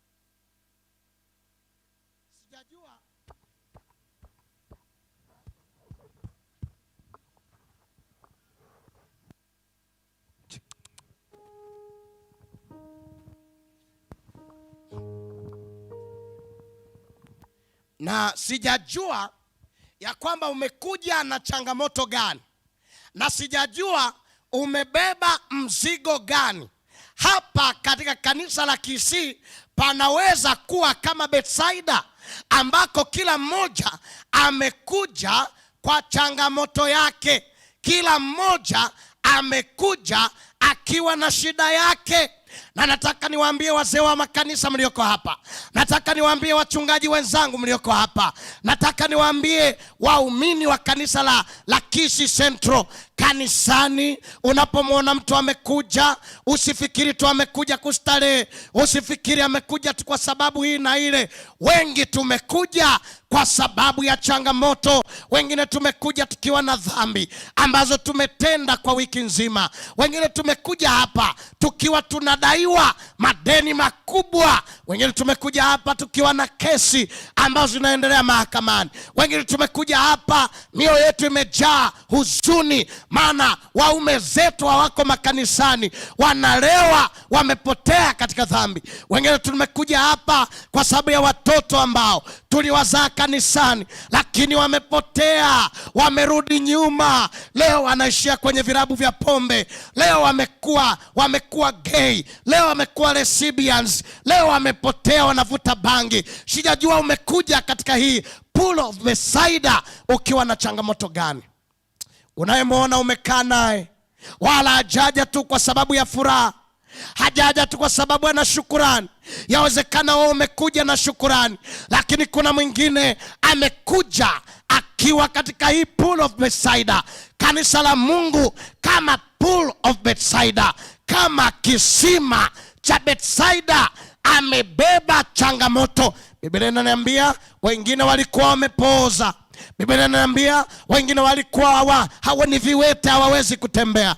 Wengine walikuwa na ukoma, wengine walikuwa na changamoto hii na ile. Na mimi ninajua ya kwamba leo katika ibada hii, huenda hata wewe umekuja katika kisima hiki cha neno la Mungu. Umekuja katika ibada ya leo ukiwa na changamoto moja au nyingine. Ninayo habari njema. Mama uliyekuja hapa, baba uliyekuja hapa, ninayo habari njema. Wewe ambaye umekuja katika ibada ya leo, habari njema ni hii. Haijalishi changamoto yako, ninaomba nirudie tena, katika kisima cha ibada ya siku ya leo, mahali sahihi, kanisa la Mungu, yote yanawezekana. Hebu mwambie jirani yako, yote yanawezekana. Nadhani kuambie kila mmoja, nadhani kuambie, naomba nirudie kwa msisitizo. Na ndio maana ukimwona mtu amekuja kanisani, awe amekuja amependeza au hajapendeza, amekuja alivyokuja, mhurumie na muombe. Na hata hivyo mwambie Mungu katika ibada ya leo, unapowabariki wengine, na mimi pia kama ambavyo nimekuja, Baba unibariki katika ibada ya leo. Na maji yanapotibuliwa, kama neno la Mungu linavyotibua mioyo yetu, unajua inayefananisha yale maji yanapotibuliwa, malaika anakuja na akija kuyatibua maji, yule ambaye anaamini na kuwa wa kwanza na akijitosa kwenye maji, Biblia inasema alikuwa anapona. Katika ibada ya leo ninayo habari njema. Ukimwamini Mungu kweli kweli, haijalishi, narudia tena, haijalishi ukubwa wa changamoto yako, habari njema ni hii, hata wewe atakusaidia. Jamani, Bwana asifiwe. Haleluya. Hebu mwambie jirani yako, leo ni zamu yako. Hebu mwambie leo ni zamu yako. Ngoja nikwambie kile ambacho ulikuwa ukijui wakati unaenda katika miisho ya somo hili siku ya leo. Natamani kuambie jambo ambalo ulikuwa ulijui. Unajua watu wanakuja kanisani, wengine kwa sababu ataulizwa mbona hauji kanisani. Wengine wanakuja kanisani kwa sababu mume wake amemwamrisha, akamwambia leo utalala hata kama umechoka, twende. Mwingine amekuja kwa sababu mke wake amemsema sana asubuhi kwamba kwa nini uwe busy na mambo yako na usiweze kwenda kwenye nyumba ya ibada. Kuna mtoto mwingine amekuja kanisani maana anafikiri wazazi watamuonaje asipokuja kanisani. Unajua wengine wamekuja kanisani kwa sababu ni mzee wa kanisa, watauliza chachi elder fulani yuko wapi. Mwingine amekuja kanisani kwa sababu za kawaida, lakini nataka nikuambie sababu kubwa kuliko zote. Tunakuja kanisani maana hapa ni kwenye kisima ambacho tunaokolewa, dhambi zetu zinaoshwa, magonjwa yetu yanaponywa, changamoto zetu zinabebwa, na tunamwambia Bwana, hapo kanisani tutakuja, na kila maji yanapotibuliwa tutapambana tuokolewe. Na kama sio leo, zamu yetu ijapokuja tukiwa kwenye kisima, tutaokolewa. Ajawani, Bwana asifiwe. Yani haleluya. Uko kisimani, kanisani ni Bethsaida, kanisani ni mahali pa kuwepo. Wengine wamekuja, nimekuambia ukifuatilia sababu za watu kuwa hapa, wengine hawakuja kwa kupenda kwao, wengine wamekuja kwa kuogopa aibu, wengine wamekuja kwa sababu za kulazimishwa. Natamani waambie katika ulimwengu wa siku za mwisho tusiwe na mtindo wa kuja kanisani kwa sababu labda ya mke, kwa sababu ya mume, kwa sababu ya uongozi wa kanisa ulionao, kwa sababu wazazi watakulaumu, kwa sababu nyingine. Nataka nikuambie, njoo kanisani kama mtu ambaye anakuja ili maji yanapotibuliwa, na hayo maji ni Yesu Kristo mwenyewe, yeye aliyesema mimi ni maji ya uzima. Jamani, Bwana asifiwe. Na mtu akinywa hayo maji hataona kiu namna gani tena. Nataka niwatangazie leo, maji yametibuliwa kwa nyimbo zilizoimbwa kwa sababu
kuna mtu ananiambia, pastor, nimekuwa na ndoa ambayo inanitoa machozi pastor, na kama nikikueleza miaka imeenda hakuna matumaini katika hiyo ndoa. Inawezekana kuna mtu anasema, pastor, watoto wangu wametanga mbali, pastor, mume wangu ametanga mbali. Inawezekana kuna jambo ambalo unasema, kama ni madeni sasa nasubiria kufungwa, liwalo na liwe, mambo yameharibika. Nami nakuuliza, unaposikia habari za mtu aliyeumwa kwa miaka 38, wewe tatizo lako lina muda gani? How long is your problem? How old is your problem? Wakati unajiuliza hilo na unajiuliza tatizo lako lina muda gani, na limechukua wakati gani, na limechukua muda gani, ninayo habari njema. Saa ya Bwana ikifika, mambo yote yanabadilika. Jamani, haleluya. Magumu yanabaki kuwa historia. Haijalishi umekaa muda mrefu kiasi gani, haijalishi umesubiri kwa kitambo kiasi gani, saa ya Bwana ikifika, Habari njema kwa watu wa Kisii na wale wote mnaonifuatilia mtandaoni. Saa ya Bwana ikifika, mambo yote yanabadilika. Yaani mambo yote yanabadilika. Jipe moyo. Jipe moyo. Mwambie Yesu ya kwamba kama huyo alisubiri kwa miaka 38, haijalishi nimesubiri kwa muda gani, saa yangu Bwana na ifike sasa. Mwambie Bwana, saa yangu na ifike sasa. Haijalishi kwamba wengine wamekaa. Inawezekana umesubiri kwa miaka 5 umegive up. Inawezekana umesubiri kwa mwaka mmoja umegive up. Inawezekana umesubiri kwa kitambo ukagive up. Lakini swali langu ni hili, umesubiri kwa muda gani? Ni muda gani umepita sasa?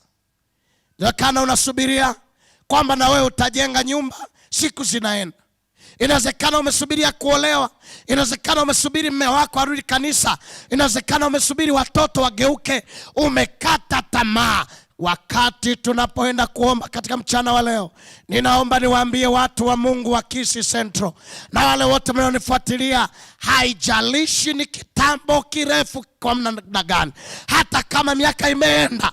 Kama wa miaka 38 alipokea muujiza katika siku ya Sabato ya leo, Mungu akupatie jibu la maswali yako.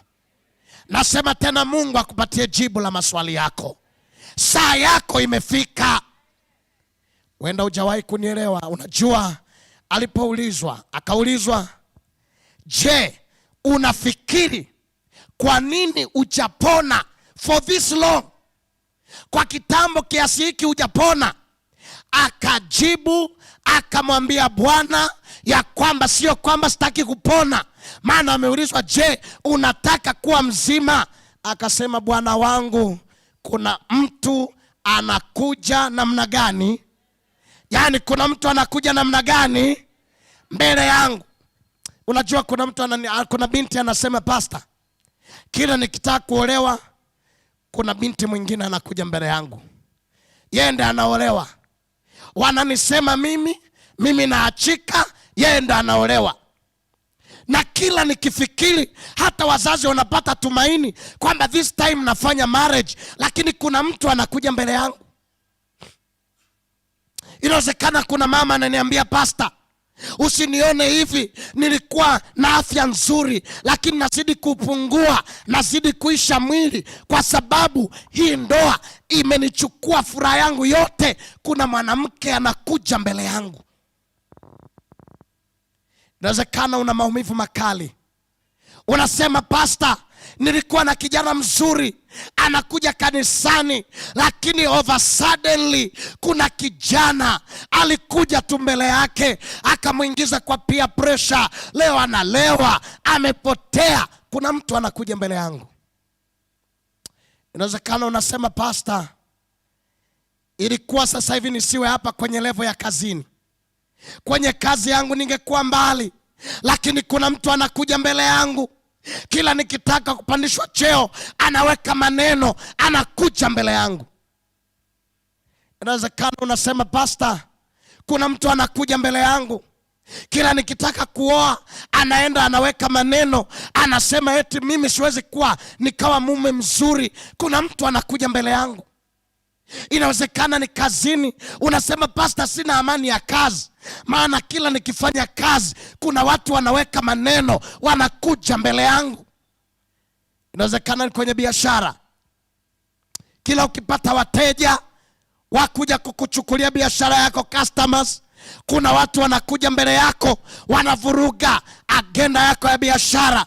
Inawezekana unasema, pastor, usinione hivi, tungekuwa na nyumba, lakini mwanaume ambaye amenioa amekuwa mtu anayekuja mbele. Kila tukijadili hataki, amekuwa mtu anayekuja mbele yangu.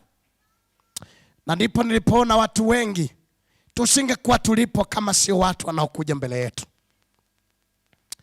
Inawezekana unasema, nilipotaka kufanikiwa, pastor, kama ningekuwa na mke ambaye ananisapoti nisingekuwa hapa, lakini mwanamke huyu amefanyika kuwa mtu anayekuja mbele yangu. Inawezekana katika ibada ya leo wakati ambapo tunahitimisha ibada hii, na mimi nakuuliza, ni nani anayekuja mbele yako? Who is coming over you? Ambaye amedisturb mafanikio yako, ambaye anaisumbua furaha yako. Inawezekana unasema pastor sio mtu, lakini kila nikitaka kufanya jambo, hofu kubwa inakuja mbele yangu. Inawezekana unasema pastor, katika maisha yangu ningeenda mbali, lakini kuna ugonjwa unakuja mbele yangu. Wewe unasema hii ndoa pastor usione hivi, lakini ndugu amejaribu kuipiga vita. Kila tukikaa na mume wangu vizuri, wanakuja mbele yangu, wanafanya mambo mbele yangu.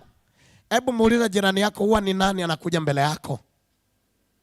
Hebu mwambie, ni nani anakuja mbele yako? Sijajua, mimi sijui, mimi kisi sipajui, lakini nachojua kila mmoja ana jambo au ana mtu ambaye huja mbele yake. Lakini katika mchana wa leo, ninatamani sasa usimuone huyo mtu. Ninatamani kwa namna ya kipekee umuone Yesu Kristo aliyekuja kukutembelea. Kuna mtu hajanielewa.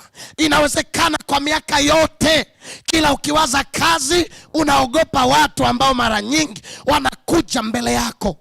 Inawezekana kila unachowaza unaogopa watu, unakuwa na hofu, au unaona kweli vita ipo. Nataka nikuambie, vita sio yako, vita ni ya Mungu. Narudia tena, vita sio yako, vita ni ya Mungu. Badala ya kuendelea kuwaona watu, leo muone Yesu aliyekutembelea katika ibada ya leo. Haleluya. Yani haleluya. Na anasema, anauliza swali, je, unataka kuwa mzima? Anakuuliza, je, unataka kuolewa? Je, unataka mume wako arudi kwenye dini? Je, unataka mambo yabadilike? Je, unataka furaha iliyopotea? Usiendelee kupiga story za kusema kuna watu. Mwambie Yesu, ninawasahau hao, nimekuona wewe, unisaidie katika ibada ya leo. Yani haleluya. Ninamshangaa, na pia nikimshangaa narudi chini naangalia vile tulivyo. Unajua Yesu anakuuliza, unataka kutendewa jambo? Badala ya kujibu ndio, unaangalia tena watu walioko pembeni yako. Unaangalia ndugu wanavyokupiga vita. Unaangalia vita za kifamilia. Katika ibada ya leo, mtazame Mwokozi, utashinda. Mtazame Yesu, utashinda. Vita zote zinageuka, mambo yote yanageuka. Hata kama hawajakuweka kwenye birika, Yesu anasema nikiwepo mimi hakuna haja ya kwenda birikani. Kwa neno langu jitwike godoro uende. Yani haleluya. Yani haleluya. Wangapi wanasema katika ibada ya leo, pastor, it has taken too long.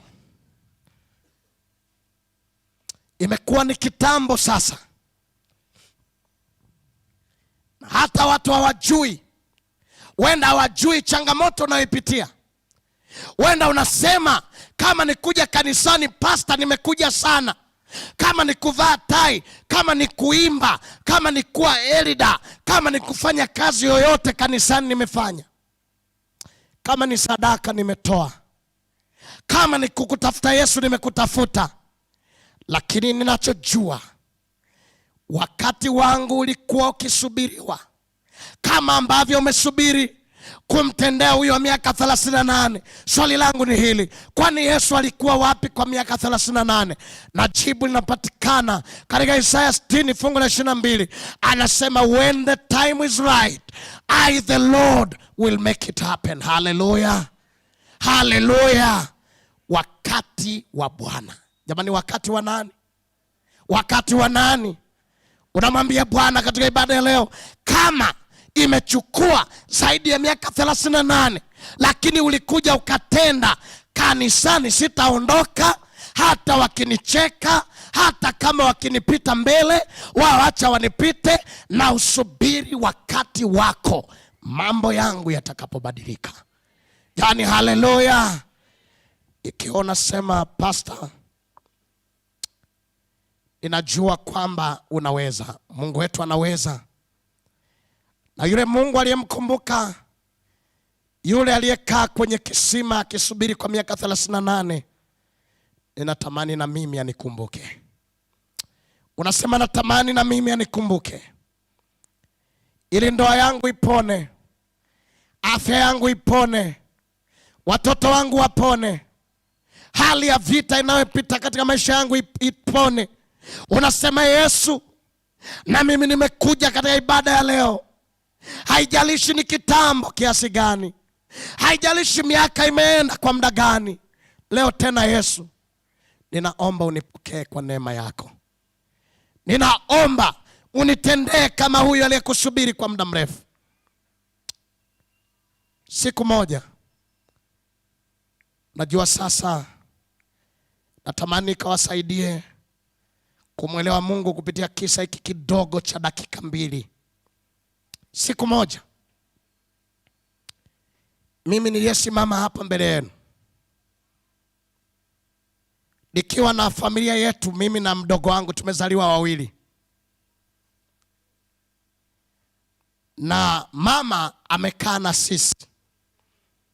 Huwa nikiwa public hivi sipendi sana kusema ilikuwaje, lakini mama ametulea mimi na mdogo wangu katika maisha magumu sana. Na katika maisha hayo ambayo yanaitwa maisha magumu sana, nataka nikusaidie tunapoenda kuomba. Ninachokikumbuka mara nyingi ninapohubiri, na hapa ndipo ninamjua Mungu wa yasiyowezekana. Nataka nikupatie uzoefu huu tunapoenda kuomba. Wakati ilifika siku nikiwa na miaka 6, mchana wa saa 6, mwenye nyumba alipokuja akasema, sasa mimi nimechoka kusubiri renti yangu, maana landlord amekuja anatuambia, mwenye nyumba anatuambia sasa mleti rent, na sasa nimechoka kusubiri, na mlisema italetwa lakini haijaletwa. Akamwambia mama, nimekuja na watu wa kutoa vitu vyako. Mchana ulikuwa saa 6, jua kali kuliko hili. Vitu vyote vikatolewa nje, na by the way ni vitu vichache tu, yaani vingine vyote viliondolewa vikaondoka pale nyumbani. Na aliyeviondoa ameviondoa, akatuacha mimi, mama na mdogo wangu. Na sasa tumebaki hatuna furaha, na bado tunafikiri mbona tumebaki peke yetu. Mwenye nyumba anasema, na kwa kuwa hamwezi kulipa rent, sitawavumilia, imetosha, ondokeni. Tukatolewa nje, na nasema tena mchana wa saa 6. Na vile vitu, moja ya vitu vilivyokuwako ni godoro ya cotton wool, ambayo ndani yake ina cotton wool. Hata sio hizi godoro mnalalia nzuri. Na kwa hiyo zile cotton wool zikawa zinapeperuka, zinatoka, zinabebwa na upepo, zinapanda juu. Watu wakipita wanacheka, wanasema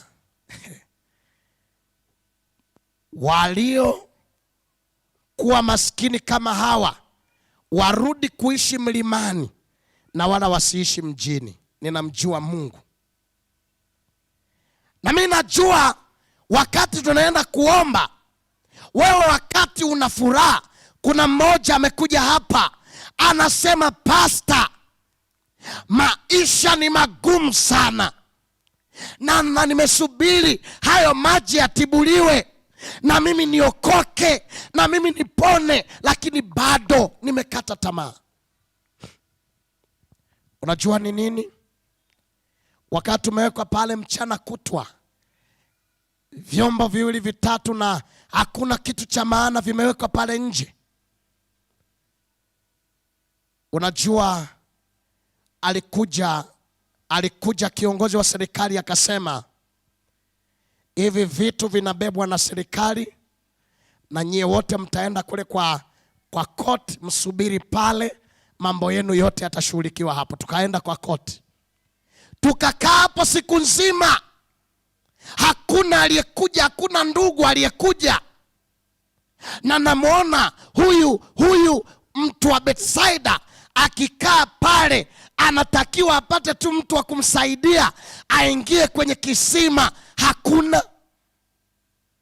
Inawezekana sio kwamba biashara huwezi kufanya, sio kwamba huwezi ukaendesha maisha, lakini hakuna mtu wa kukusaidia na umekaa hapo ulipo kwa muda mrefu. Nataka nikuambie, kama wote wameacha kusaidia, Mungu yupo. Jamani, nasema tena, Mungu yupo. Nasema hivi, Mungu yupo. Kama wote wamekataa na wamekuacha kwenye kisima na changamoto yako kwa miaka 38, sijui umekaa kwa miaka mingapi, hausogei. Tunapoenda kuomba mtoto wa Bwana, ninataka nikuambie, acha wasikusaidie, maana wao wangekuweka kisimani, lakini Yesu hakuweki huko. Yeye ni zaidi ya kisima. Anasema, simama, jitwike godoro lako uende. Jani, haleluya. Kama kuna nani elewa, apunge mkono namna hii. Listen to this very short story. Najua ni nini? Tukaenda kwa nyumba ya ndugu yetu, sitasema ni nani. Baada ya kufika, huyu sasa mke wake akasimama akasema, kwa hiyo mke wa mtu unamchukua tukae naye, and so what? Umetuoa wote wawili. I want to know. Mwanamke amesimama anasema, kama umetuoa wawili, kama una bibi wawili, tujulishwe, na kama sio wawili, huyu aondoke leo, hata lala hapa. Nakumbuka tumekaa pale na serikali imetafuta mtu wa kusaidia, na ndio huyo amekuja, na amekuja mke wake anakataa. Ninamjua Mungu ninayekuambia habari zake. Haijalishi umekaa kwenye kisima na unaona maji yanatibuka, lakini huwezi kuingia, maana hakuna wa kukuweka hapo, maana hakuna wa kukuhurumia. Nataka nikuambie, acha wakutenge, acha wasikusaidie. Saa ya Bwana ikifika, atakunyanyua na utatembea kwa ushindi. Kama unanielewa sema amen. Yani Bwana asifiwe. Listen, as I'm winding up this sermon in the very special way. Wakati wametutoa, akaja mama ambaye hata sio ndugu. Jaribu kuweka kwa ufupi kisa hiki. Akamwambia, mama yangu, kwa nini unateseka? Akasema, kila tunakoenda tunatolewa. Yule mama akasema, nina vyumba 3, kimoja nitawapatia mkae hapo. Yani Bwana asifiwe. Na mkae hapo, na siku inakuja na nyinyi mtakuwa na kwenu, na nyinyi mtakuwa na kwenu. Na mimi nataka nikwambie, usitishwe na hali ulionayo. Wewe endelea kuja kanisani, wewe endelea kumwimbia Bwana, endelea kumtumikia Bwana. Wao wakikucheka, wewe nyamaza, waambie niko hapa na msubiri Yesu mpaka atakapokuja. Yaani haleluya. Kanisa ni hospitali na kila mmoja na changamoto yake. Acha twende Bethsaida, hata kama itachukua muda kiasi gani. Hatutatoka kwenye kanisa, tutakaa hapa mpaka Bwana atakapokuja. Yaani haleluya. Yaani haleluya. Unajua, tukiwa tunaenda kanisani, siku moja mama mmoja, wakati tunaenda ile wiki tumetikishwa, tunaenda kwenye ibada sasa Jumamosi, akasema maneno haya, naomba uyakariri sana. Akasema, akamwambia mama, ingekuwa mimi ndio wewe, kwa aibu niliyoipata wiki hii, nisingekuja ibada ya leo. Mama akamwambia, na mimi ninajua aibu, shame tuliyopata, na ndio maana tumekuja kumwambia Bwana aibu yetu. Yaani Bwana asifiwe sana.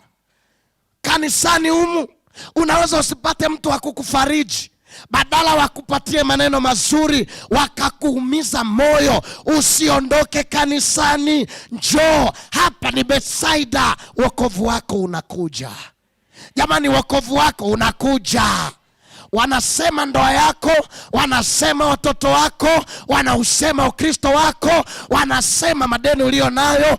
Acha waseme, njoo kwa Bwana. Saa yako ikifika, waliokudharau watakusalimia kwa heshima. Hujanielewa? Na amina za kisisi zielewi. Nasema hivi, acha wakudharau, wewe njoo kwa Bwana. Ukishaponywa katika tatizo lako, waliokudharau watakusalimia kwa heshima. Jamani, watakusalimia kwa heshima. Acha waseme, acha wakucheke. Wewe umedharauliwa leo, lakini ukiwa Bethsaida, mahali ambapo maji yanatibuliwa, hata kama wakuingiza kwenye kisima, wewe kaa, mwambie Bwana, my time is coming. Muda wangu unakuja. Walionidharau watanisalimia kwa heshima. Jamani, haleluya. Najua nini kilichotokea? Baada ya miaka 10 mbele baadaye, kwanza, you know, this story touches my heart a lot. Wakati tumekaa, mama alichokuwa anafanya ni nini? Anatufundisha kuomba, anatupeleka mlimani, anatufundisha imani, anatutendea kila jitihada. Na unajua kilichotokea ni nini? Katikati ya kuomba na kuendelea kumtanguliza Mungu, mama akapewa kazi, akiwa haelewi kazi inatoka wapi. Akapewa kazi, na kwenye hiyo kazi akanunua shamba, akajenga nyumba, na sisi tukaingia kwetu. Waliotudharau leo wanatutazama kwa heshima. Hujanielewa? Na vile ninaenda kuomba na wewe, sijajua umepooza kwa kitu gani. Sijajua unamsubiri Bwana akutendee nini. Ukiniona hivi, ndio maana namhubiri Bwana popote na muda wote. Nikiwa nimemaliza darasa la 7, niliitwa baada ya kuwa niko kwenye likizo ili niende form 1. Nilipohubiri kwenye shule ya kanisa, shule ile headmaster principal akasema, wewe utasoma hapa bure. Jamani, Bwana asifiwe. Mtoto wa maskini anasoma private school, tena shule ya kanisa. Nilipomaliza form 4, kanisa likasema, shule ikasema, hatuwezi kukuachia, utasoma tena hapa form 5 na form 6. Nikasema, Bwana asante. Nilipomaliza wakasema, tutahakikisha tunakusupport uende kwenye medical school. Ninachotaka kuambia ni nini? Mimi niliye hapa nimeguswa na Bwana, na tangu aliponiambia, Fadhili, jitwike godoro lako uende, ninaiona furaha. Bwana katika ibada ya leo anasema, mmoja atakayeamini atalitwika godoro lake. Jani haleluya, jani haleluya. Furaha yangu ni nini? Haijalishi ulikaa muda gani, ukiponywa watamshangaa Mungu. Ila katika ibada ya leo nasema, Yesu, tunapoenda kuimba wimbo na napowakaribisha Heaven Targeters, mnapokuja hapa, mnapokuja kuimba,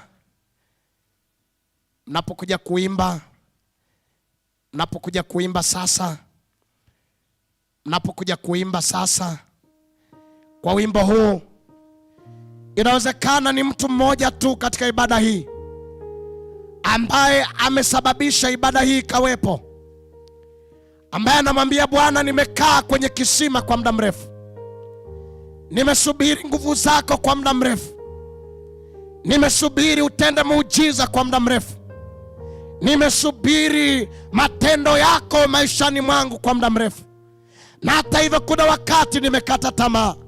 lakini unamwambia Bwana, baada ya wimbo huu tunapoenda kuomba, Baba, kama uliweza kumkumbuka mtu aliyesubiri kwa miaka 38, Baba, na mimi ukanikumbuke katika ibada ya leo. Inawezekana unasema, Baba, uliyemkumbuka mhubiri wa leo ambaye alishindwa kusaidika, lakini wewe ukatuma malaika zake. Baba, ndiye ninayekuhitaji leo. Sijajua unahitaji nini. Wimbo unapoenda kuimbwa, ninaomba uendelee kumtafakari Bwana, na hivi punde tunaomba na kuondoka katika maeneo haya. Lakini swali langu ni hili: je, unaamini kwamba Mungu anaweza? Je, umekaa kwenye tatizo ulilo nalo kwa muda gani? Inawezekana ulikatishwa tamaa. Rafiki yangu, katika ibada ya leo na kutia moyo, wakati wa Bwana unakuja na unafanya haraka, na ni leo. Jamani, haleluya. Kwaya koti sana katika ibada ya leo. Kama huyu ni mama ambaye amesali pamoja nasi hapa Kisii, akifanya kazi pamoja na hawa Heavenly Targeters, na siku anayasema maneno haya ndiyo siku ambayo maisha yake yalikoma, akisema, nimeifanya kazi yako Mungu kwa bidii. Na ndiyo maana nawaambia ya kwamba wito wetu wa siku ya leo ni kumjua sana Mungu, na tukisha mjua tutamtumikia, na sio kumtumikia tu, tutawafanya wengine wamjue pia. Yaani Bwana asifiwe sana. Hebu wimbo huu na kupitia kisa cha mpendwa wetu Mrs. Monda, ambaye leo hayupo, lakini maneno yake yanasema ya kwamba yeye alifanya kazi kwa bidii na alipiga mwendo, lakini anasema furaha yake ni kulikumbuka kaburi lililo wazi, na hii ni uhakika kwamba na yeye pia atainuliwa. Yaani Bwana asifiwe sana. Baada ya kusikiza wimbo huo, ninajua sasa tunataka twende tuombe. Tunapoenda kuomba kwa namna ya kipekee siku ya leo, na mkurugenzi wetu wa union ambaye yuko hapa anaenda kutuombea kwa namna ya pekee, ambaye nitamtambulisha kwenu hivi punde.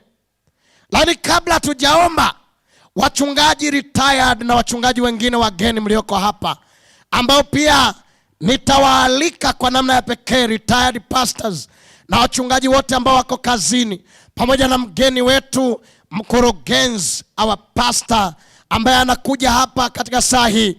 Wakati wanakuja hapa kipekee, kwa namna ya pekee, na kusimama hapa mbele ya Heavenly Targeters, na ndio nitaalika pia viongozi wa Nyamokenye family ambao mko hapa, Dr. Samson pamoja na wengine, mkija kusimama hapa pia. Wakati ombi lile naenda kutolewa, viongozi mkiwakilisha Nyamokenye na mkuja kusimama hapa sasa kwa spidi ya pekee ya haraka.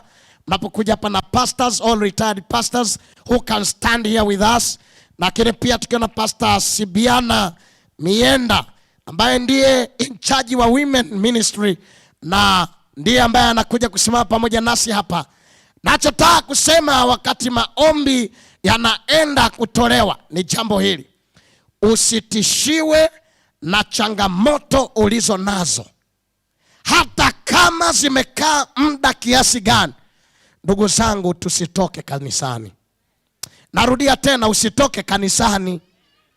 Wapendwa, tusitoke kanisani, tubaki hapa hata kama vita ni kali, na tubaki hapa, maana saa inakuja, kwa imani saa inakuja ambapo sio maji yatakayotibuliwa na watu. Yesu mwenyewe baada ya kuiona imani yetu atatushika mikono na kusema, wanangu, imetosha. Yaani Bwana asifiwe sana. Sijajua unapitia changamoto gani, na unajua kwa namna ya pekee huwezi jua ubili limekuja kwako ukiwa katika hali gani. Lakini unasema, pastor, kama ungejua ni miaka gapi nimesubiri muujiza wangu na haujaja. Lakini somo la leo limetutia moyo wote kwa pamoja, wenye siku moja hata miaka 5, 10, 30 ya kusubiri miujiza na mambo makubwa ambayo Bwana anaweza kututendea. Lakini Bwana anasema kwa unyenyekevu mkubwa, akituambia don't get out of the church. La kubaki hapo Bethsaida.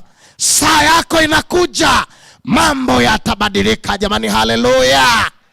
Yani haleluya. Wangapi wanasema tutasimama na Mungu mpaka kieleweke? Haleluya. Kwani sasa wote tusisimame? Najua wakati mnasimama, nimekwambia kila mmoja ana changamoto yake. Kila mmoja amebeba mzigo wake. Kila mmoja amekaa katika kisima akiwa na machozi yake, na hatuwezi kuyajua na kuyataja, lakini ni imani yetu kuu kwamba kwa Mungu saa yake ikija tutaokolewa. Kama kuna neno ambalo nalitoa kwa ajili yenu watu wa Kisii na wale mnaonitazama mtandaoni, ya kwamba tujifunze kwa ndugu wa miaka 38 aliyeugua na amekaa, hakuna hata mmoja aliyemsaidia kuingia kwenye kisima, na anamwambia Yesu, walikuja wengine mbele yangu lakini sikuona anayekuja ili anisaidie. Na leo baada ya miaka 38 Yesu anamuuliza, je, unataka kuwa mzima? Fundisho hili linatuambia nini? Tutaona watu wakiponywa nje ya kanisa. Tutaona watu wakitendewa miujiza huko, na tutatamani kwenda huko, maana tunaona huko kuna watu wa kuwaweka birikani. Lakini nataka niwaambie, tubaki humu ndani ya kanisa, hata kama ni kwa kitambo kiasi gani. When the time is right, I the Lord will make it happen. Mimi Bwana nitatenda muujiza. Sitafsiriwi na umbali wa miaka. Ninachojua saa yangu ikifika, waliolia, waliopanda kwa machozi, wanaweza kuvuna kwa kelele za furaha. Jamani, haleluya. Jamani, haleluya. Ninaungana pamoja na kundi hili la Nyamokenye Home Church, the heavenly targeters, wachungaji walioko hapa. Ninaungana pamoja na kiongozi wetu ambaye amekuja hapa, Pastor Sibiana, nikisema pamoja na watu wote hawa, aliyetendewa muujiza baada ya miaka 38 anatutia moyo kwamba hatujachelewa. Saa yetu inakuja. Jamani, saa yetu inakuja. Hata kama tumesubiri, saa yetu inakuja. Unajua, nikiwa nimesimama hapa kwa dakika 2, kuna mtu ambaye ninaguswa kwa ajili yake, na I don't know why is it happening. Nilitaka pastor aombe, lakini kuna mtu ambaye ninaguswa kwamba hata leo maji yametibuliwa kwa neno la Mungu, na hajawahi kujitoa kubatizwa, na angetamani abatizwe kwa dakika 2 zisizozidi 2. Ajitoe sasa tunapoenda kuomba. Anasema, pastor, maji yametibuliwa, nami nasikia saa yangu ya wokovu ni sasa. Wenda nilirudi nyuma, wenda sijawahi kujitoa kwa siku nyingi. Leo nataka nijitoe, nataka nibatizwe. Mama, Mungu akubariki sana. Kwa nini mwingine asisogee? Inawezekana ni wewe kijana, una miaka ya kubatizwa na ujui kwa nini nimetoa wito huu. Nilikuwa pale Mombasa nikiitisha wito. Mama mmoja mwenye mimba alikuja na tumbo lake kama leo, kabla hajabatizwa akaja, maisha yake yakakoma akiwa katika leba. Ninachojua ni hiki, mama yule tutakutana naye mbinguni, maana alipomsikia Bwana akiita, alisema, nimesikia maji yakitibuliwa, ninataka kuokolewa. Je, kuna mwingine ambaye anasema, pastor, I hear the voice calling? Wenda uko mbali kule, tembea tu kwa spidi, kwa haraka. Usikate tamaa. Hawa watu hawana pa kupeleka. Mwenzetu alikaa miaka 38, nobody came. Mungu akubariki sana. Mungu akubariki sana. Na ninakuona Mungu akikwambia jitwike godoro lako. Dada, Mungu akubariki. Wenda kuna mwingine kwa haraka ambaye anatembea, anasema, pastor, ninajua ni leo, maji yametibuliwa siku nyingi na sijaja kwa Bwana. It is today and very today. Wenda ni mtu mmoja tu.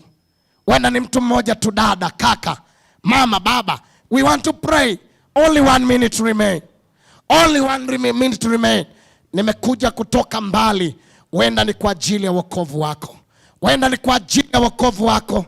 Wenda ni kwa ajili yako. Pastor Abina, unapotembea kule kidogo, hebu nikusaidie kitu kimoja. Hebu waliobatizwa kwa maji mengi wanyosha mkono. Kama umebatizwa, nyosha mkono wako. If you are really baptized na hujarudi nyuma, nyosha mkono wako. Ikiwa unaona jirani yako hajanyoosha, muulize, nikusindikize? Can I go with you? Can I go with you? Mungu akubariki sana ndugu yangu. Wewe endelea kunyosha ili umuone ambaye hajanyosha kama ni kwenye safu yako mlipokaa. Mwambie rafiki yangu, can I escort you? Can I go with you? It is time for your salvation. I'm very serious. Kama yuko jirani yako hajanyosha, mshike mkono uje naye sasa. Mshike mkono uje naye sasa. Nasikia wito ni sauti yako, nikasafiwe kwa damu ya kwangikwa kwako. Tembea na huyo mmoja, ndiye tunamsubiri, tunaomba sasa. We are beyond the time. Naomba mtu mmoja anayesema Yesu ninakuja kwako. Dada, Mungu akubariki. Dada, Mungu akubariki. You may come. Come. Ikwa kwako na nyonge kweli. Mungu akubariki sana rafiki. Mungu akubariki sana Pastor Abina. Can you keep on stepping? Elders, bring people to Jesus. Tembea rafiki yangu. Mungu akubariki dada. Mungu akubariki dada. Mungu akubariki kijana. Mungu awabariki mnapotembea. Tembea na rafiki yako, mwambie rafiki, can I escort you? Can I go with you to Jesus? It is your time. It is your time. Endelea kuimba, waimbaji. Kwangikwa kwako Yesu unijuvya. Mungu akubariki rafiki yangu. Ninatamani niwafuate huko mliko, lakini naona watu wanatembea. Mtu mzima akiamua kutembea, anasema leo ni siku yangu. Brethren, sisters and brothers, my friends, be blessed. Moyo wangu unamshangilia Bwana. Moyo wangu unamshangilia Bwana. My heart grows mtini pako. Ni safi kwa damu. Kule nyuma ninaona watu wengi sana. Mwambie neighbor, can we go to Jesus? Can we go to Jesus? Can we go to Jesus? Wema na neema kwako Bwana, nina nguvu na kidaima. Basi tutulie sasa. Unajua, inawezekana ulitamani kuja lakini aibu. Na Yesu anasema atakayenionea hofu mbele za watu, nitamuonea pia mbele za Baba yangu. Lakini atakayenikiri, wakati wengine tumesimama katika jua hili, furaha yetu ni kukuona wewe ukileta maisha yako kwa Bwana in a very special way. Unajua wamekuja watu wengi hapa, na ni wewe uliyebaki. Na maybe nani ajuae, nimetoka Tanzania, nimekuja kwa ajili yako. Na nikuambie, maji yametibuliwa, na ni wewe tu ambaye unatakiwa ujirushe haraka kwa wepesi ili uokolewe. Na ninajua tunaenda kuimba beti moja. Nasikia wito, kama kuna kijana mwenye miaka kuanzia 12 kwenda mbele, anasema Pastor, it is my time, it is my day, it is my day and I cannot hesitate. Nataka nijitupe kwenye birika na mimi niokolewe. Dada, kaka, rafiki yangu, ninaomba tena kwa namna ya pekee, tunapoenda kunyosha mikono yetu, tulia kwanza mwimbaji, ninakuita. Ikiwa hebu kwa namna ya kipekee kabisa, ninaanza kuwa very serious.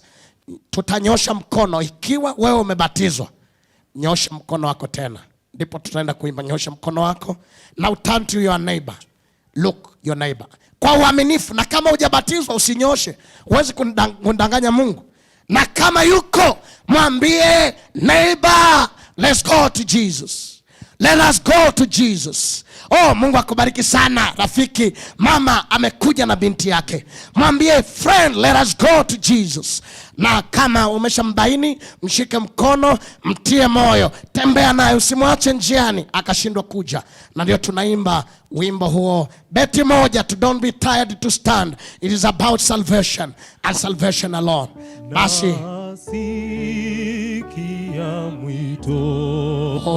Onisa, ubarikiwe unapotembea.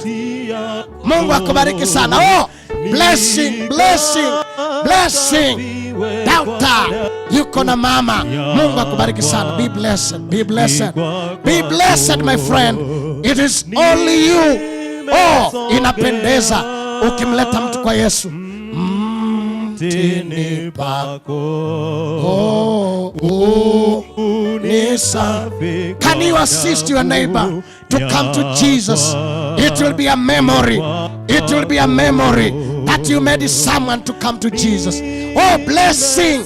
Madam, heaven targeters, can you roam around and pick neighbors who are coming to Jesus, who are coming to blessing my brother, blessing, blessing. Wengi wanakuja, endelea kutembea, endelea kutembea. Brother Mackenzie, you may keep on going, my brother, that way, that way. Nendele kule nyuma, tembea na watu, tembea na watu, tembea na watu. Watu wanapokuja, watu wanapokuja, watu wanapokuja. Oh, it's as a blessing. It is a blessing.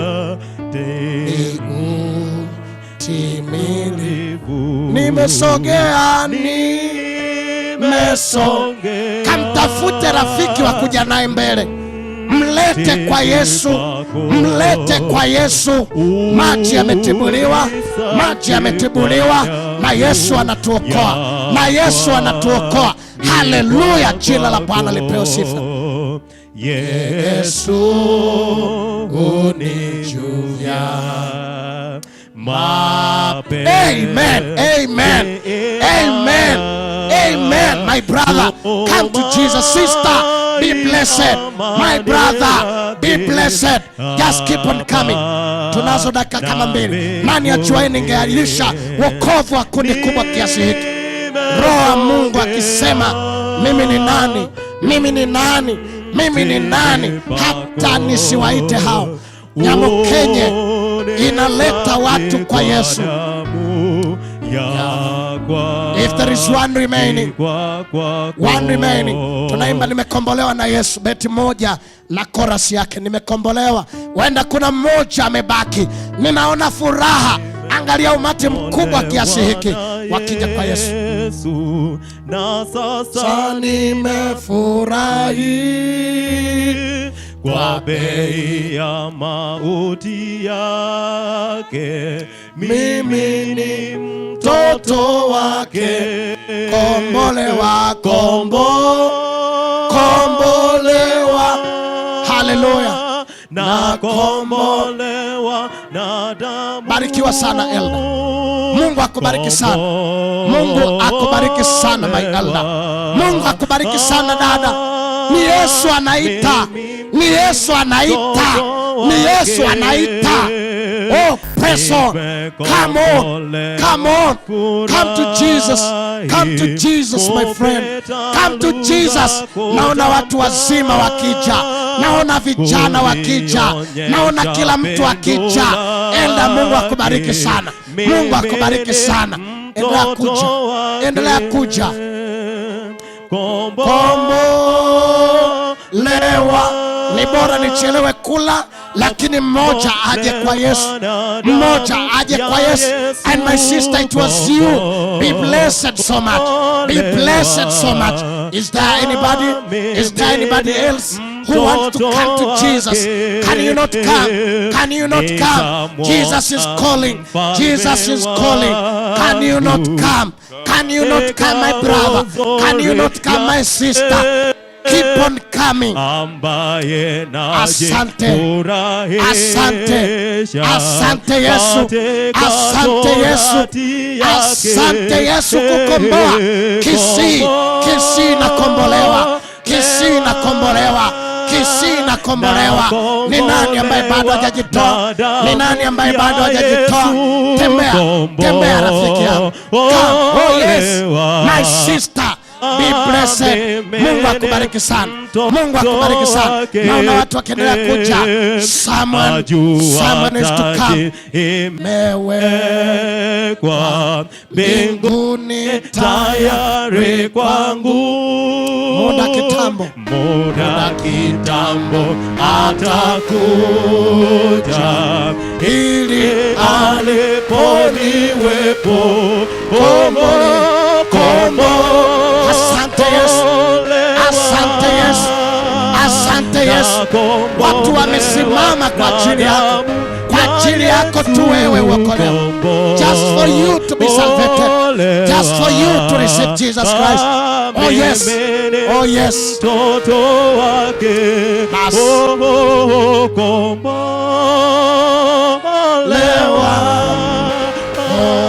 na kombole wanadamu ya Yesu kombolewa.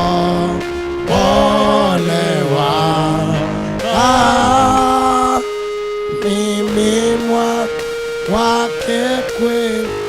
Jamani, Bwana asifiwe.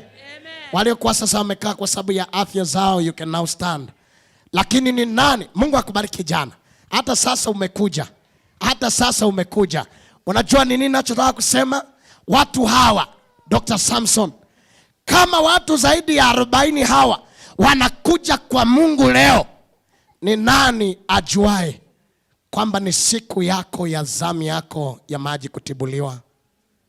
If one sermon can bring these souls to Jesus, this tells me that when the day is right, Mungu anafanya.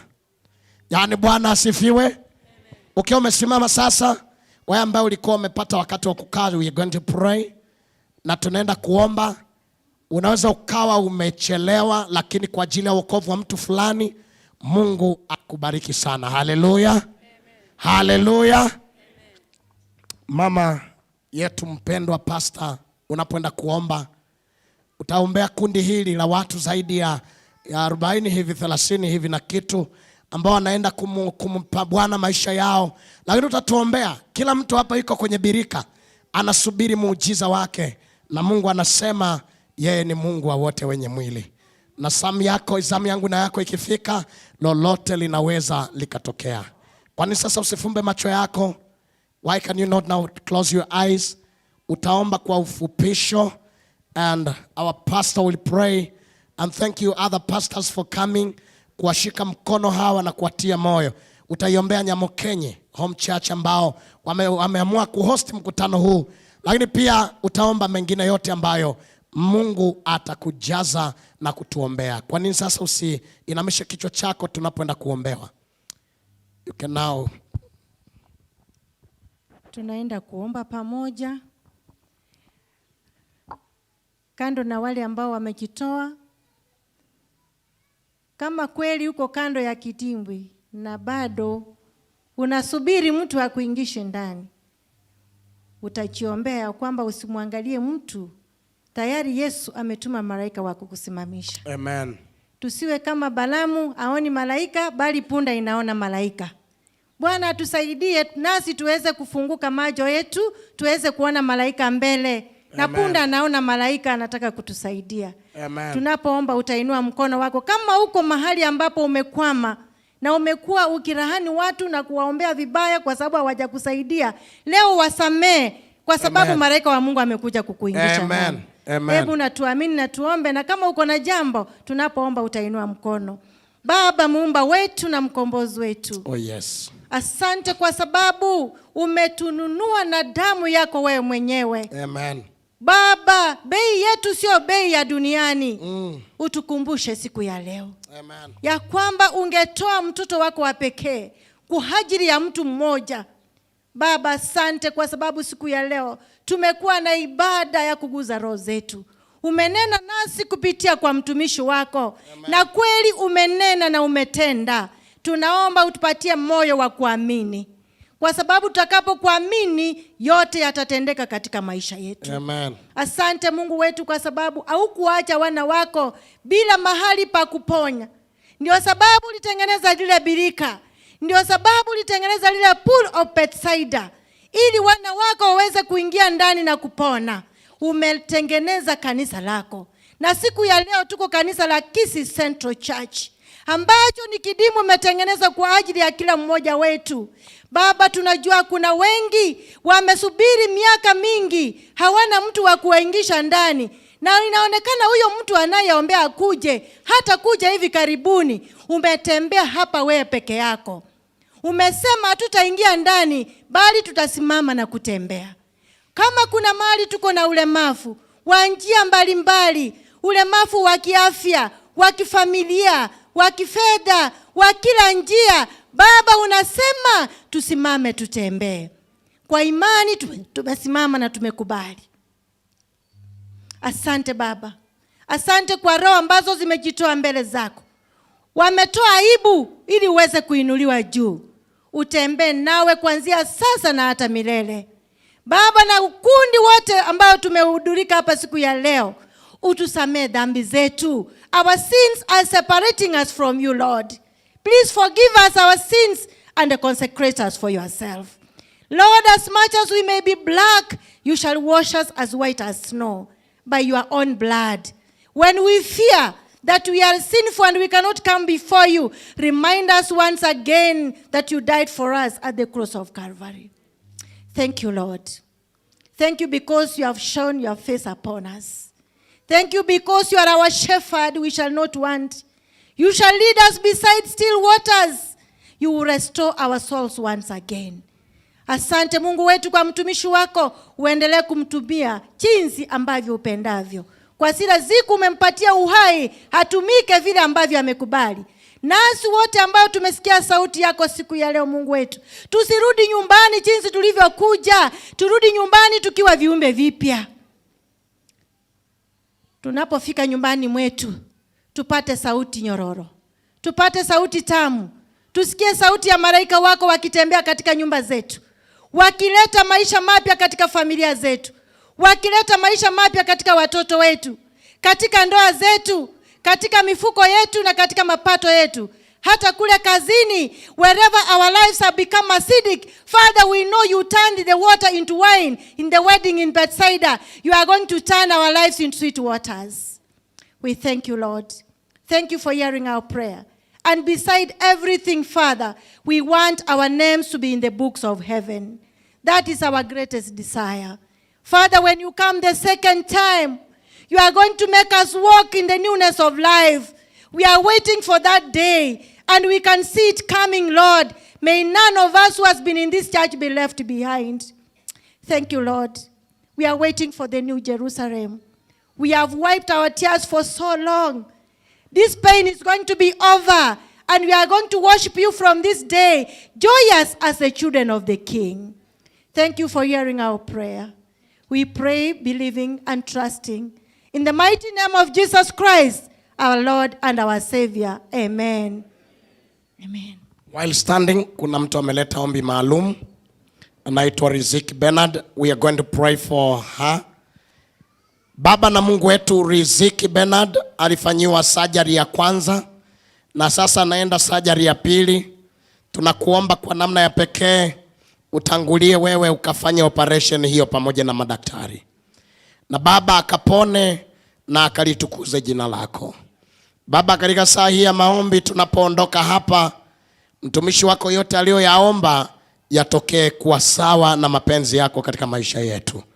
Mbariki yeye na familia yake, yeye na ofisi za makao makuu ya Union, conference zote, division, general conference na ulimwengu wote mzima huu, tukakuone wewe kupitia viongozi wetu. Baba, sasa tunapoondoka katika ibada hii na kutuandaa kwa ibada nzuri ya mchana ujao, Baba tunakuomba tuondoke na neno hili. Sasa hatutishwi na watu walio mbele yetu na hatutawatazama, na hata kama hawatatusaidia, acha wawe stumbling block, watuzuie kwa kitambo, lakini wajue ya kwamba wakati wako ukifika hakuna mtu wa kusimama tena mbele yetu. Na Baba, watu wako wanaondoka na imani hii ya kwamba haijalishi tumesubiri kwa muda gani, hatutaondoka kanisani, hatutaliacha kanisa kwa sababu ya majaribu na matatizo yetu. Hata wakiwa kanisani wanatucheka na kutudharau, sisi tutasimama na wewe na tutakubali kwamba kwa Bwana yote yanawezekana. Baba, acha tuondoke na furaha, na kila aliyekuwa ameinua mkono wake kwa sababu ya changamoto fulani, Baba, nimeungana na mtumishi wako kusema umetutendea sasa na umetujibu sasa. Betsaida tuliokaa kwa muda mrefu, kila mmoja kwa Betsaida yake, kwa changamoto yake, leo ni siku nyingine. Waliojitoa kubatizwa pamoja nasi tunaungana kusema tunajitwika magodoro na tunaenda nyumbani kwa kelele za furaha. Utukuzwe Bwana, utupatie siku yenye uhai na wema, masaa ya mchana yenye ibada, yenye mafundisho mazuri kutoka kwa Pastor Abina na kiongozi mwingine wa mambo ya familia, ya afya. Wote ukitubariki kuwa hapa kwa maombi makubwa yatakayofanyika mchana tena, kwa Kristo aliye Bwana na mkombozi wetu. Kila aminie kwamba ametwishwa godoro na anaondoka kwa furaha, ashangilie akisema amen. Tuseme tena amen. Basi tukae.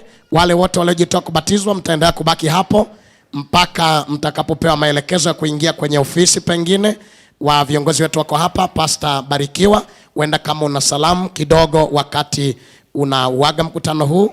Otherwise, be blessed our pastor, and may the Lord bless you so much.